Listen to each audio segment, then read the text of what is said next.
Yep. Mm. Yeah. You know, if it has audio, it mutes us.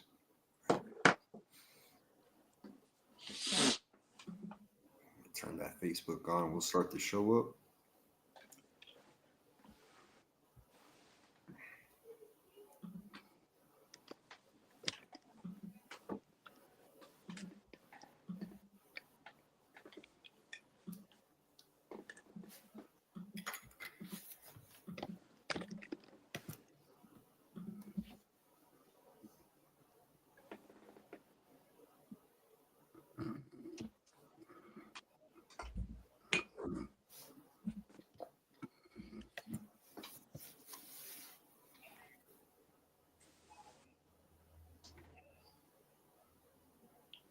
Yo. What's cracking, people? Welcome. It is the Tim and Tim show tonight, starring Hair Grease Gate. Yeah, buddy. We gonna get into it. Grease. Hey, we got our man, the main man up there, Tim Witherspoon Jr. back in the house. We Feels got good to be back. Boxeo over there in the upper corner. Skywalker Boxing Media, Team Mo Boxing, no problem. And we got Mr. Joshua over here at 86 Boxing himself on the history. What's cracking, fellas? Salute to it. 86 Boxing, but 86 Sports. Be sure to check it out, folks. We do the thing. Holla. And y'all already know. Poppy Tune Yayo. Heavy on the poppy. Light on the yayo. Let's go. And we got Tim Witherspoon Jr. back, man. Yeah, it feels good to be back. The other situation just wasn't working for whatever apparatus I had or whatever. I don't know. A couple of people had issues, and a lot of I was busy too. A lot of things have changed since the last time I've been on the show, but it feels good to be back. Big weekend boxing. You know, there's a lot to talk about. Yes, sir. Tim's gonna be covering the Philly card, man. You're gonna be going to the weigh-ins, Tim? Yeah, for sure, man. I'm looking forward to this. You know, it looks like there's some good up and coming fighters on there, and it's a place that I'm familiar with. I won the Golden Gloves there. I fought there as a pro. So, you know, it's going to feel good. Danny Garcia, me and him spent many rounds together sparring each other. So this is going to be a good event. Hopefully the first of many. I would like to this is something that we all like to do here. That's his second show with Swift Promotions, man. It's only going to get bigger and better, man, with the promotion, man. Definitely. That's dope. So, but I today is the second day of Ramadan, and I would be lying if I told you guys that after I ate last night, I was able to stay awake. So I was not able to watch the fight live. I caught the highlights today of the Tank Davis fight. I got a lot of talking to at the gym for not watching it, but my body was breaking down food. You know, it was the first day, so I nodded early. But you know, I heard that there's a lot to talk about. I have my opinions, but I don't want to be the one to kick it off. I don't want to be the one. I ain't scared. I tell you right now. It's only because I didn't watch it live. That's the reason why I don't feel like I have the right to kick it off. Okay. Yeah. Shoot. Hey, don't even feel bad about that. Listen, after I ate my lunch today, I had about a 2-hour nap, bro. So don't even feel about it. Right. People nod off. Get that in. That's just what we do. I had a couple. Nodding off. Okay. Should we just get straight to it? Or you want to talk about some of the other fights? Well, you know, the headline is Gervonta Tank Davis versus Lamont Roach. I personally think that's what we should, because we can spend the whole time probably talking on this. And I can tell you about so much that went on, man. Like, we had a lot of good fights. We had a Super Real Matias fight card. We had some good fights on there as well. Man, it was just a good day of boxing. We had controversy with the Donovan and Crocker fight. Yeah, we can start with that one. We could start with that. Was a crazy fight. That fight right there. Yeah, Donovan got disqualified. Man, he hit his opponent right after the bell.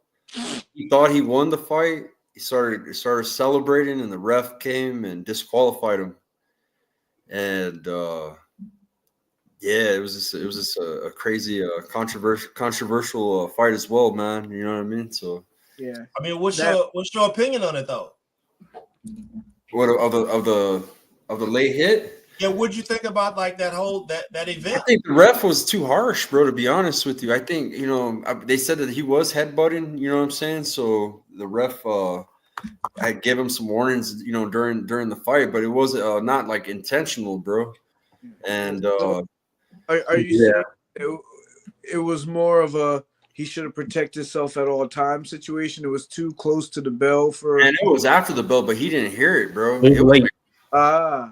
It was like 2 seconds after the bell type shit, but the ref wasn't around to stop it either. A good ref would be there to break up the fight, right? Right, Josh? I mean, they would. Oh yeah, no doubt about it. It was the 8th round DQ. It was after bell, no doubt. It was one of those where it was just an intense round, just given the nature. He had dropped Crocker Donovan, that is, probably like less than a minute before that. He had dropped him. And Crocker's eye, his left eye, I think it was actually shut.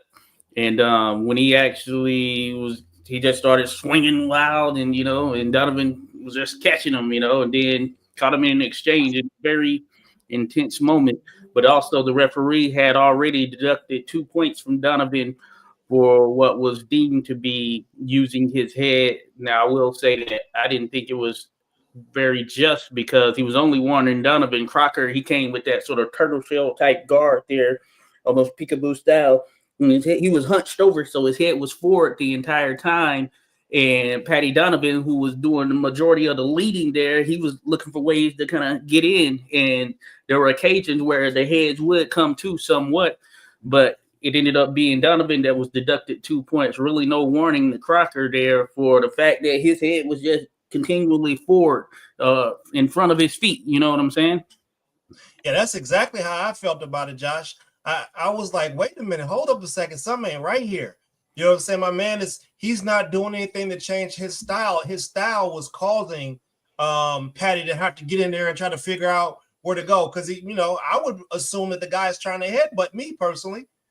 That would be my perspective. But honestly, I thought that referee was wildly irresponsible. That's the theme on the night. I thought that referee was wildly irresponsible. And I felt like he actually should have stopped the fight at the time that old boy got up, because he couldn't. He was like he was punched up hard, man. He couldn't see, like his eye socket was broke. And I was like, okay, the ref's gonna call this thing off, but he didn't. He let it go on, and then they get over to the ropes again, and they're just banging away. You know what I mean? And honestly, Tim, it was like Bell, 1001, 1002, Hook from Hell. Hook. Yeah. Right? So, and then it just seems like it felt like somebody may have said something in the audience to the referee to tell him to disqualify it, because it seemed like they didn't want Donovan to win, to be honest. That's the feeling I got watching it. Yeah, and it was in Crocker's hometown of Belfast, Ireland. So here it comes. Yeah, that was after the bell there. Now, it also should be noted, of course, that so you had that sequence, but the 2 points had already come out prior to this. So in some rounds previous, the referee had already deducted 2 points. So maybe in another situation, he wouldn't have stopped it or disqualified him, but it was just, he had already taken 2 points. So it was like almost no choice, I guess you could say, for some view. Right here after the bell. Yeah, and he was celebrating, bro. He had no clue that the bell rung. Watch the ref. The ref is looking out. Holding his arm. The ref is going to be looking out in the audience. He's looking out in the audience the whole time, and then he waves it off. He didn't even go back to find another old boy. He didn't look at the fighter or the other fighter. He was looking in the audience, and then he waved it off. the one thing that I'm noticing is it's not like the other fighter totally was defenseless. He was in the fight as well. He was still in motion. It wasn't like he was walking to his corner or anything like that. Did he not hear it as well? No, other dude was hurt. He just got Oh, up he from was being already knocked out. hurt. Okay. Yeah, he was getting beat on, bro. Like, hey, boy was putting paws on him. He was so it wasn't it was the heat of the moment. It wasn't just the after the bell punch that he was trying to get in. He was in finishing mode. Yeah, he almost had him out of there. So his adrenaline kind of pushed him through that extra 2 seconds. And it was like, it was loud, bro. It was like that was one of the loudest arenas I heard in a long time. Right. He was just so focused on it, like you said, getting him out of there it was weird because the ref had him by the arm. You could see the ref holding him by the arm. And he was like so excited about knocking that guy out that when he told him, when reality sunk, it took like a couple seconds for that shit to sink in for him. And he's like, then he started like breaking down in the ring, bro. It was pretty crazy. I guaranteed there was at least 37 fights in the stands. He thought he had a knockout, and here they are disqualifying him. Man, imagine, bro, you knock your opponent out. It's a good fight. You fucking him bro. up. He beat him up though, bro. Like he was whooping on him that whole fight. So it's not even worth a rematch, really. Well, it is because of the fact that this was an IBF world title eliminator, and the guy that ultimately ended up winning via disqualification was the guy that was about to be knocked out, because I think if he'd have come out that next round, he was going to get knocked out. But it's still probably a question as to whether he would have actually come out for that next round because of the fact that his eye was closed and he was clearly saying he couldn't see. So that's what makes it a bit more shaky. So it's going to be a situation where if there is no rematch, then the guy that was going to lose is going to get a shot at the IBF world title. I feel like we've seen that before. I can't really put my name on it right now, but I feel like we've seen. Yeah. Like, was that Prince Charles Edward or not Edward? He won the title on account of the other dude getting injured. Okay. I think that was the situation with his. The other dude got injured in the contest and he won the world title, became champion. Right. I'm trying to think. There's like a situation like that that's happened before. I just can't think about it. But hey, you know, the part of him not being able to come out for the next round, I don't think that we should be able to take that into account. I think that it stops at where what do you do with the foul? Is it can he continue? Can he not continue? Is it fair to give him the fight? Do you go to the scorecards? You know, now does he have is there something that is going to force a rematch, or can he just go on? That can the IBF force a rematch? So yeah, that can happen. If he does, I think they're going to do an appeal, and I think that could bring about a potential rematch being forced. They're both under the same promoter there, Eddie Hearn. Eddie Hearn wants to see a rematch. Ultimately, if the IBF doesn't rule in the favor of Patty Donovan as far as that appeal, then I think it would come down to Crocker accepting it, but I guess working it out between he and Eddie Hearn. They interviewed him after the contest. Of course, I think just based on what he said, he was like, you know, we'll have to see, you know, blah, blah, blah, leave it up to Eddie Hearn type situation. Nice. So I had a fellow gym mate fight too that I didn't get a chance to see his fight, Julian Williams. How did that fight go? Not good for him. He didn't get knocked out. I give him that. I give him, you know. Right. Actually, he was in the dressing room when Mike Harris fought when we had our fight about 2 weeks ago. I didn't even know he had a fight coming up. Yeah, I think, you know, in my opinion, and then others can share theirs, he's just in with a guy who was fresher, because Tellez, he's a Cuban fighter. Of course, he's skilled. You know, a lot of those Cuban fighters come ready, you know, pro ready in a lot of cases. And he's one of those, only has about 7 fights.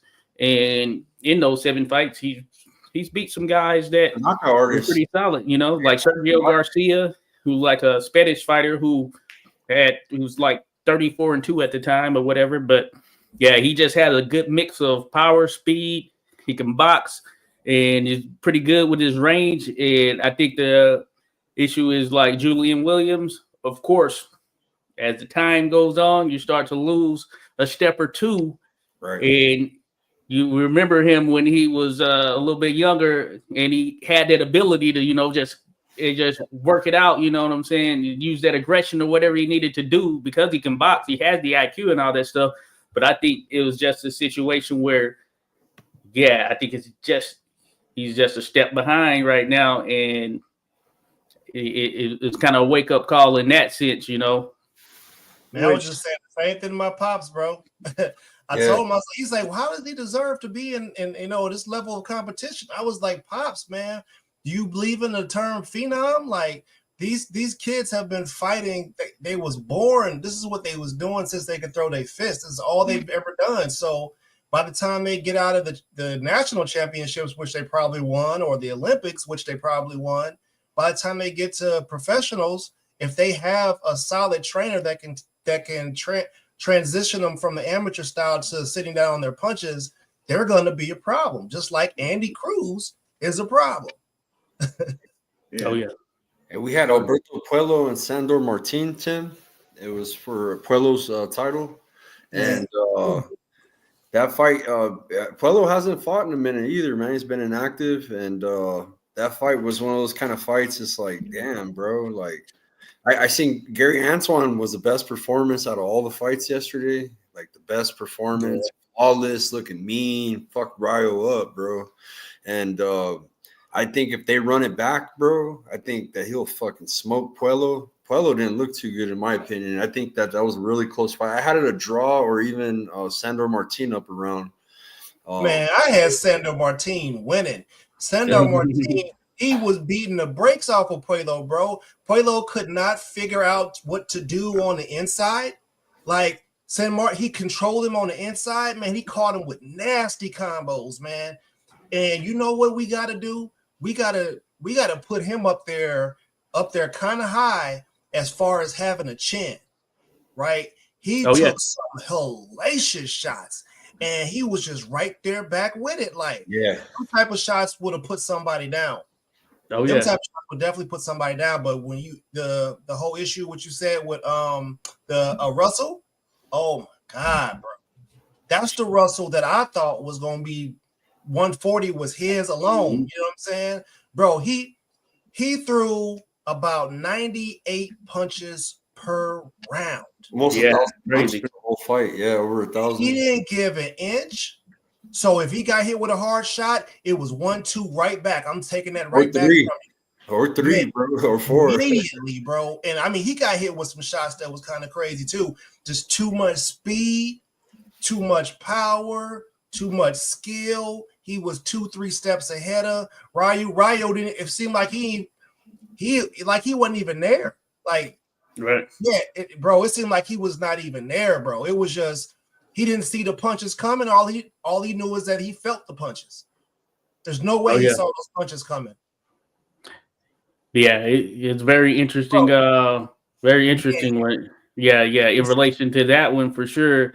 In the punch stats, it ended with 900 and something thrown by Russell, with 250 plus landed versus 400 and something thrown by Rayo, with 100 and I think 40 something landed somewhere around there or whatnot. So yeah, Russell never let off the gas, and anytime Rayo landed a good shot, Russell would come back with 2 or 3. He was just throwing in combinations right there, just nonstop. His dad right there, he's giving that credit to his father, man. That was always, you know, in his corner. You know what I mean? I like that, man, when he got that win. You see, he wasn't breathing heavy either. I thought Gary is about to no-moss him, bro. Yeah. It was that bad. Robert Garcia should have thrown the towel in probably about 2 rounds earlier. Because it was really no moss material, bro. That felt worse to me. That felt worse than what Floyd did to Hatton. It felt worse than that. 25 punches to 1. Like, He'd be hit him with 25 punches and only get hit once in that whole period. And he did that over and over and over. It was a beautiful fight, Tim. Like, man, bro, definitely watch Go Gary. back, check that out. Yeah, 2 judges gave 1 round to Rayo, and then 1 didn't give him any round. So it was like a complete shutout right there in a world title fight, right at that. That's crazy, but yeah, he deserved. He's been grinding for a minute, man. Yes, indeed. I don't think anybody beats that version of Russell at 140. And you know what? Speaking of that, come on, man. The Tank fights, bro. How is a 140-pounder throwing 98 punches around and we can't get 10 from the 135 pounds? Right. You feel me? What? 10, 12 punch? Bro, we got a 140-pounder out there. 98 punches around. Get your output up. Right. No, you're right. And yeah, I think that's where it shows right there. It's kind of one of those differences in essentially that mentality. But I can tell you, those Russells, just in general, fighting family, of course, but they stay in the gym nonstop right there. That's a high level right there. Yeah. Right. You know, you asking Gervonta to reach somewhere where he never been probably, because 100 punches around and hard 20, punches, bro, and 25-1. Yeah, come on. It was insane. Ryu couldn't do nothing, bro. It's just like when he get ready to make a move, it was bink, bink, bink, bink. We didn't know if they was coming up top, down, bottom, uppercuts, hooks. So that was a special night. You know, Yeah, right. It was. Russell, they be on that they be hotepping up there. It was one of those statements before. Yeah, no, you're right. But yeah, they be on that hotep. Right. Yeah, we got a lot of people in here, man. I think it's time that we cook on what the show's about, man. And we got Ryan in the chat saying he give 2 fucks about oily hair. Rules are rules, right? Yeah, buddy. Yeah. So let's click on it. You're not gonna get up to 86 boxing. It's called 86 Sports. He's got a new channel. Oh yeah, sub to his channel, and then I also put Picasso's channel. Papi Chungueo got a channel. Everybody got channels here. Witherspoon Boxing's live. Make sure everybody subs to everybody. Show some love. I got Picasso. He's our bro, man. I put his link up. He's got someone helping him with some edits, and he can show you a little bit of Brazilian jiu-jitsu on his page, man. Go check him out, man. That's my brother. So you guys like that? I mean, y'all, if I go, it's gonna be messed up for the rest of the show. Yeah. Okay, let's do it, man. So I don't remember what round it was. It's just my man in the middle of the fight. Well, first of all, for the first 5 rounds, I had it 4-1 for Roach. That's first of all. Second of all, the judges gave Tank every round from 2 to 6. Some ain't right there. That's a fact. You can check that. All right. Now, Tank done messed around, got jabbed in the eye, hit the Colin Kaepernick in the middle of the fight, ran over to his corner and got a he got a facial in the middle of the round, and then the referee whose eyes move independently of one another, this guy, didn't do nothing about it. Something ain't right. You feel me? Right. What is it, bro? Is it when you make so much money and you get to a point where everything's been head fed to you with the edges of the bread cut off? When you get fed like that, do you lose your desire to want to fight for real? And it's just about a check and hair grease? I mean, there's a lot to digest there, but this is the thing, and if you should know this, Josh. Your corner is not allowed to just come up on the apron. It don't matter what happened. He should have been disqualified right then and there. We talking about a point deduction. That's fine. We all agree on that too. But you are not allowed to. This is not sparring. Right. The only time you're allowed it is that minute in between rounds. What if somebody punches you in the eye and it starts stinging? Are you going to go over to the corner and get water? Or it's part of the sport. It's part of right. So I don't know how this doesn't. This is one of those situations. I feel like you need to do something about it because you got 2 violations. I see he took a knee, and you have the corner coming in assisting him at an inappropriate time. I wonder which one of his eyes was the dominant one. Which one was looking in the right direction? Because it seemed like one was over here, the other was. How did you miss that? I mean, well, I don't think it was missed. I don't think it was missed. You know what I'm saying? I saw Rodolfo mention there that he had started counting it. Maybe then he was like, oh, you know what? Maybe I shouldn't do that or something of that nature. Of course, on the amateur side, when they step up there, it's abandonment. The fight's over. You know, the referee can stop it right then and there. If there, sometimes it happens in the midst of a count, and the referee may finish the count or whatever, or at least go to 8 and then stop it. But otherwise, when they step up there, it's over. On the pro side, of course, it's over as well right there. When the corner steps up there, ends in disqualification. And by that same token, I guess the more glaring aspect of it is he did go down and actually take a knee. His knee was on the ground. And when that happens, an 8 count is supposed to be administered, or right there, or at least a count is supposed to be administered at that point. But it was even more, I guess, egregious or just baffling in the sense that after that, he was even able to go over there and have his eye wiped out, and then they come back like that never happened. In the middle of a fight. So now, can we tell every fighter that you can do that? Are we? Is that the president now? Is that what we're doing? Yeah, that's the part that's probably the more telling part right there. Is that we literally we in the gym. He got a facial, bro. He got to get his facial right out. You know? Right. Good. All right, let's get back to this. You know, and I think that's why people are seeing, because I've seen a lot of comments. Of course, many felt that Lamont Roach won this contest. I'm in that same boat, but a lot of people feel that it was rigged primarily because of Steve Willis's move. He is a seasoned referee right there. Of course, you get to work in amateurs, then you get to work in the pros. He's a seasoned professional referee right there, and he lost control. Josh, let me ask you a question since you're a referee. Is there somebody else that could have interjected in there and could have stated, oh, no, this rule was broken. This is what should happen right here? Well, on the amateur side, certainly you have the chief of officials there, and then sometimes the chief of officials may be the person supervising the fight as well.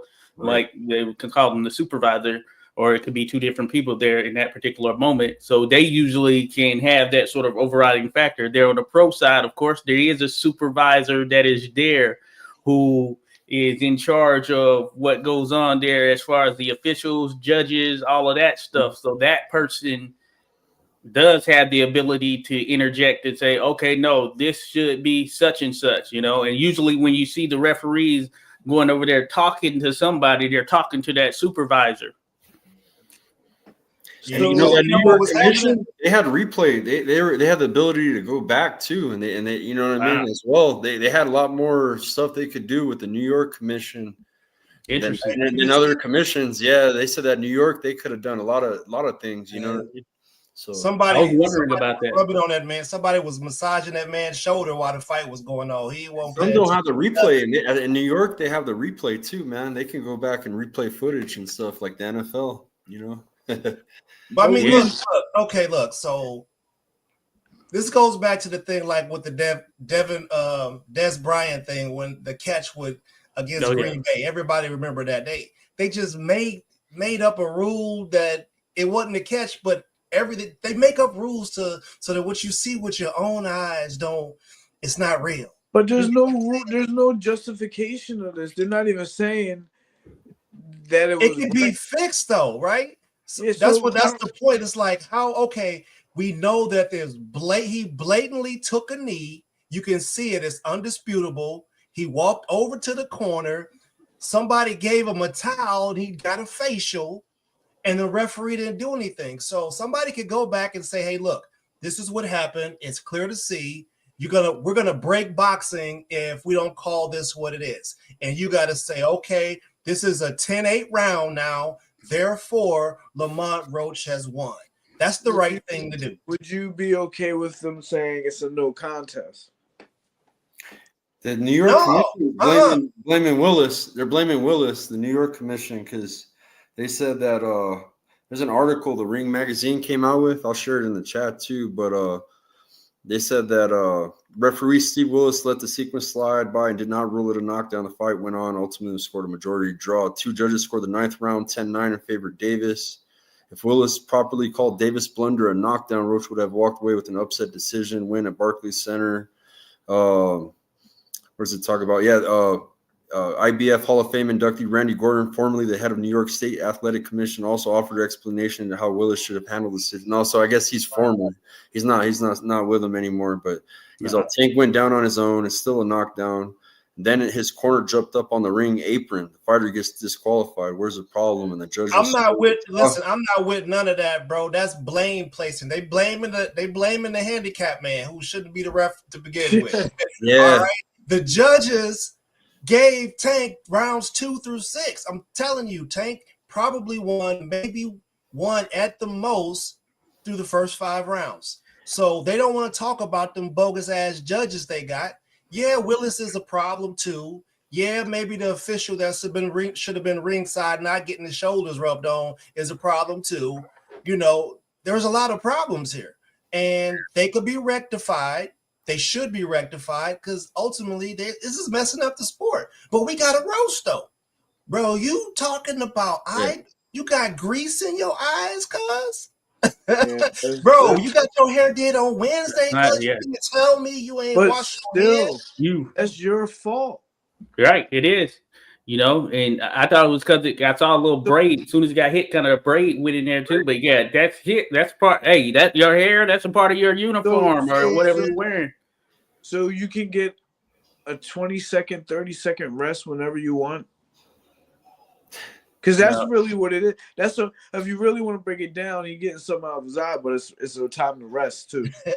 Blue magic. Yeah. And I'm qualified to talk about this. You feel me? I'm qualified. My scalp ain't dirty. You feel me? Like you supposed to wash the scalp. Hey, for all y'all out there that don't know about the hygienic ways of when you have locks and cornrows, they got stuff that you can put in there and wash. You can still wash that motherfucker. Right. I got a question from Champ Ross for you, 86. Oh yeah, it says, what do you think about Willis starting the count? Willis starting the count and being disregarded. How does that happen? I think it's just a lapse in judgment right there, like a mental lapse. I can tell you from an amateur side, anytime a fighter takes a knee, what Tank was trying to allude to, that was like kind of the amateur thing to do. You go down there and take a knee, an 8 count is going to commence right then and there. And it's known that an 8 count is going to commence when you go take a knee. So in the pro ranks, it works a little bit differently. It still should have been an 8 count. That's considered a knockdown at that particular point. My thought is that, you know, the sort of, mental lapse side of it is that, I'm going to start counting. And then I'm like, I just had a mental lapse. Like, what are you doing? Like, what's going on? What's wrong with you? Then I see you to the corner. But the more, if you want to say it was something adverse, then I start to count. Then I realize, you know what? This can affect some things right here. This considered a knockdown. Hold up, let me not do that right there. But I don't know which one was in the mind of Steve Willis there. Listen, we got a couple of lapses of judgment here because there's no way Gervonta Davis should have even thought that was something that you should do. He should have did what everybody else do and make it through the round and get to the corner and handle it. Now you got Steve. It's his fault too for not starting to count. But Lamont, and you can't put too much blame on him because he thought he was following the rules, but he could have jumped on Gervonta Davis too. and kept going after him after Steve Wells let him get back up. So there's a couple of different scenarios where, Lamont Roach could have made a bigger stake there too. He had a lapse of judgment there as well. He didn't even say anything. I guess I saw the highlights, but it looks to me like he could have made more of an issue about it at that time as well. Well, Steve Willis sent him to the neutral corner to get that style, like, hey, neutral corner. So he did turn around in terms of losing eyesight on the situation while he was there on the knee.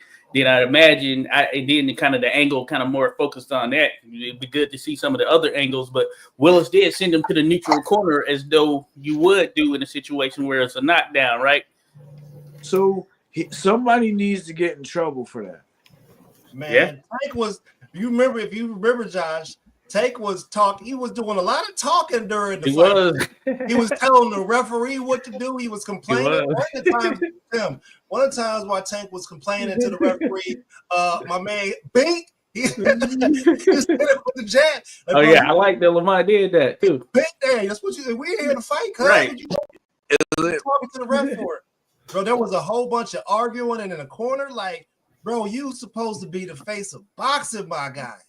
Like, he was having legitimate conversations in the midst of these little complaints right here in the middle of the rounds and stuff. And after, like, when the bell did, they're having legitimate, like, conversations.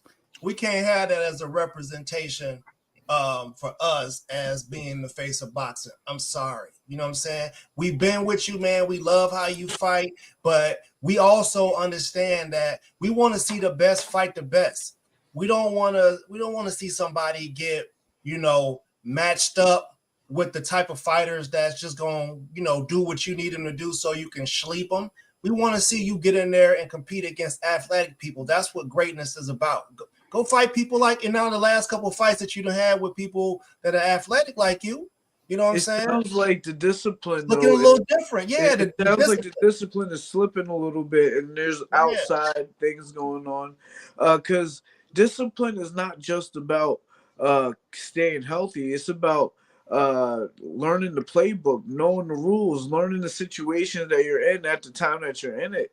And that's what also discipline is about, treating the people, your team right, and everybody being a team and getting there together, not arguing. To me, that allows, I don't know, I'm not in Team Davis or nothing like that, but that allows me to think that there's things that we don't know that were happening for a while now. Hey, Roach said that, Tim. During that one press conference, Roach said, hey, man, I heard you ain't focusing. He said something about that. So, Tank has had he's had some different situations here when we think about his career, sometimes when he certainly had some lapses in judgment outside of the sport as well, right? So this particular fight there, Tim, he was working with the Headbangers Gym here in Washington, D.C., of course. Now, from the area, and you notice, Tim, how Philly and just the surrounding areas are. Of course, it's all intermingled. If you're in a particular area, then you're gonna run across people. Yeah, it's like no real bad blood. It's really just kind of boxing stuff right there. So it wouldn't be the first time he's worked with headbangers or whatnot, And when you do these different little bump sessions or whatever, you go there, you're working, you're getting work in and all that stuff. So everybody's familiar with each other. So his base training camp was with the Headbangers at this particular juncture, as opposed to Upton Boxing up there in Baltimore. Now, Barry Hunter, it seemed to be, was the lead trainer for this one, though Calvin was in the picture somewhat there, Calvin Ford. And in the picture, that's literally like some of the pictures like camp ended. You can see him there and all that stuff. So there was a switch made for this particular fight. This coupled with, of course, I think the ties have been severed with Mayweather Boxing as we know it, right? He's still dealing with PBC Al Heyman, and he was dealing with Richard Heyman or Richard Ellaby, Leonard Ellaby, Leonard Ellaby, and I think that relationship kind of got severed or something like that from what I recall. So a lot of change here within the last year, I would say. And you wonder about that, but you think about it, you're on top of your game, right? And you switch your training camp, right? Usually that is if something is broken, when you do something like that, if something was broken, like, okay, all right, you're here, but we need to take you to this next level. We're gonna have to bring someone else in, right? I don't know exactly what that may have been for him, but Tim, you being a boxer, being with the camp and all that stuff. If you're in stride, your momentum is at a high. You usually don't do that. Yeah, I'm hearing. Oh hell yeah! There might be some ego situations. There could be a whole host of things. Somebody might be owed some money somewhere. But for someone to change their trainer, and from my I don't know, from my understanding, he's been with him his whole career, right? Yeah. So, from a child. My dad was my trainer my whole, and sometimes people would tell me that I need somebody else, and it was so hard for me to ever even fathom to go train with someone else. So for me to put myself in his shoes, I would think that it would have to be something that was something that they could not get past, or something that wouldn't work out. I don't know what it is, but to me, what happened in that fight is not just the athlete having a lapse of judgment, is having a long lapse of judgment and situational awareness. How not just with who you're with, but what you're doing when you're in the situation. Yeah, and kind of to what Ernest alluded to was like the way he was like sort of talking back to the corner was more so like, "Hey, I'm in control of the corner. Y'all are here with me," Yeah, no, it wasn't just talking. He had conversations outside the ring. He was having conversations inside the ring to two different people inside the ring. And then when he had a conversation outside of the ring, which led to him getting a towel while he was inside of the ring after the Colin Kaepernick knee. And right? that allows me to think that it's ego. Why do you feel you're at your work? Yeah. You're at your job. Why are you talking to people that have nothing to do with what you have to do at hand? Why do you feel that you have to be so cool, such a show off that you could talk to other people while you're boxing? As we were talking about earlier, shout out to One Round with George. You guys go check out his page. Give him a follow. He said a horrible night for New York. It was not only the ref that failed, they had the ability to use the instant replay and they didn't. Corruption or ineptitude, right? Yeah, I didn't know about that replay thing until you mentioned it there, Skywalker, and then George mentioned it as well. So yeah, that's pretty interesting right there, because I was thinking about that last night, as a matter of fact, but I didn't look into it or anything, and I wasn't 100% positive if New York was one of those states. I felt Vegas was. For sure. Do we need replay for that? True. True. Well, but we have it. You can't. You can use nobody can deny that the thing that happened happened. You got to correct it. Then none of those officials and that ref do not need a job. If we need replay for that, the guy not only took a knee, he walked over to his corner and got assistance when he wasn't supposed to. If you need instant replay for any of that, then you don't need to be working. Yeah. Hey, well, if you got 3 Adelaide Birds on the scorecards, who gave you your check? It helps out with the NFL, man. I mean, it can really help. I understand. And there's a ton of situations in boxing where it will be helpful. It'll be helpful in this situation, of course, but we don't need it. Is what I'm saying. We don't need it. And I was going to say, I was watching a boxing event. We might have all been watching. I can't remember. I wish it didn't escape me, but this was here in recent weeks where there was something of question, and the referee just looked at the big screen that was there in the arena and like, okay, yeah, this is. I can't remember. I wish I could remember exactly what fight that was, but this was here in recent weeks. Yep. So like you said there, Tim, do we actually need to actually pull up the monitor? Not in this situation. There was no. You can't say he was pushed down. You can't say he went there by himself. This is what we call a open and closed shut case. That's what you call that. It's like, okay, you have to go back and do the right thing. He would have been better off blaming it on AI. He would have. That wasn't really me. And look, he would have been better off. Here we do need it. He said boxing needs it. The ref missed it. The replay officials should have. All due respect. He said we need it for sure. But what I'm saying is the fact that they even missed it is a problem. Yeah. Hey, come on, Josh. Now I know y'all got to do like a vision test before y'all can. Because you got to be able to see angles and stuff like that. My man, bro, his eyes are going. They move independently of one another. I'm telling you, you look at him, they do. Like that has to be like a disability that's not okay to have while being a boxing judge. Like you got to be able to have depth perception to be a pilot, right? If you can't see, you can't tell the difference between 100 feet and 5 feet, you shouldn't be flying a plane. No, it ain't that. It ain't that. Steve Willis is a seasoned official in this boxing game right here. He's done championship fights and all that stuff before. He's made mistakes before. I'm sure I'm trying to think of. Well, he had that Brendan Miller contest with that Skyler something dude where they fell out the ring and fell on their announcer table there under the zone card here like a few weeks back. And so that was one he lost control of in that particular contest as well, But he's a seasoned ref there. It's not. Despite what his eyes look like, he's seasoned. He's done multiple fights. I'm sure hundreds of them from the standpoint of his professional career. I don't know if he's hit that 1,000 mark, but he's definitely done hundreds. Look, Steve Willis is the type of dude. If he dropped a dime, he'd pick up 2 nickels. Look, this is what I want to know though. Yeah. From the time that he took the knee to the time they started fighting again, how long was that?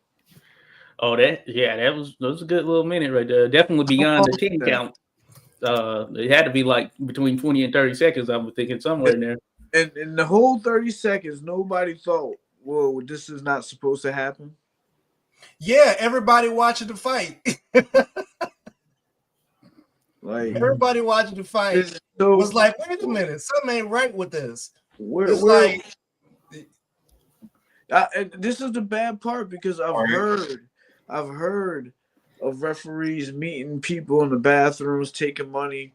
I've heard of that, and you don't want to think that is the case. But when you have someone committing a foul for 30 seconds. 30 seconds. Imagine how long 30 seconds is in a fight. Look, I didn't even talk about the 25 low blows that Tank did. You wanna know what I really think about? Oh yeah, there were some lows. I feel like Lamont Roach went in there and did his thug thizzle. Nobody thought he was gonna be able to compete with him. Everybody thought he was gonna go to sleep. I'm one of the people who picked Tank by KO. Let's say that to get it out of the way, right? But nobody really gave Lamont Roach a chance. My man is a G, man. He's a gangster. He was going in there to fight. He was going in there to compete. And I think when Tank came face to face with that type of energy, the discipline broke down. You see, when somebody who's used to bullying on people gets in there with somebody that ain't going to let you bully him, you have to have a conversation with yourself. You got to figure out whether you're going to get back and be a man and do the right thing, or, maybe you start fouling a little bit. Maybe you start throwing low blows. Maybe you start doing some dirty tactics and things of that nature. Maybe you take a knee like Colin Kaepernick and get a facial in the middle of the round and don't lose a point. You gotta whoop up. You gotta put belt to ass on a bad kid, or they're gonna continue doing what they doing. That's all. How do you even put in your mind as a professional fighter that is something that you can do? Right? Yeah, it's crazy. I can tell you. How do you do it? That's the part I'm stuck on. I'm trying to figure out how to get. Yeah, it's not like he just jumped out the amateurs yesterday. You're in the middle of you're in the middle of the Barclays Center, right? Right. You're in the middle. You know that there's thousands of fans that came there to pay to watch you. You know that you cannot just take a knee in the middle of the round, go to the corner. You know this. Who else knows this? Why do you feel so? Why did he feel so comfortable with being Maybe able to that get away jab he with it? got hit with right before he took the knee gave him immediate CTE. It must have gave everybody CTE because there's no way. I think you know what? I'm gonna take a knee real quick and wash my face. It's like he got reset, bro. His hard drive got rebooted. I was just gonna say, I think that goes to a larger point. Once you reach a certain status in the sport or whatever, and maybe it's not every fighter, but certain fighters might have that feeling that, okay, I can do whatever I want in there. And same with certain promoters or whatever, because one of the conversations we were having on, I guess, the Ball and Buds podcast was how, like, in the last Crescendo thing, when Shiraz was losing, the promoter Turkey coming over there being like, hey, you're losing this fight, just right there in the ring, just telling them and all that stuff. We seen that happen, of course, with Floyd telling Tank, oh, you losing in this fight with, I don't know, Barrios or somebody like that, you know what I'm saying?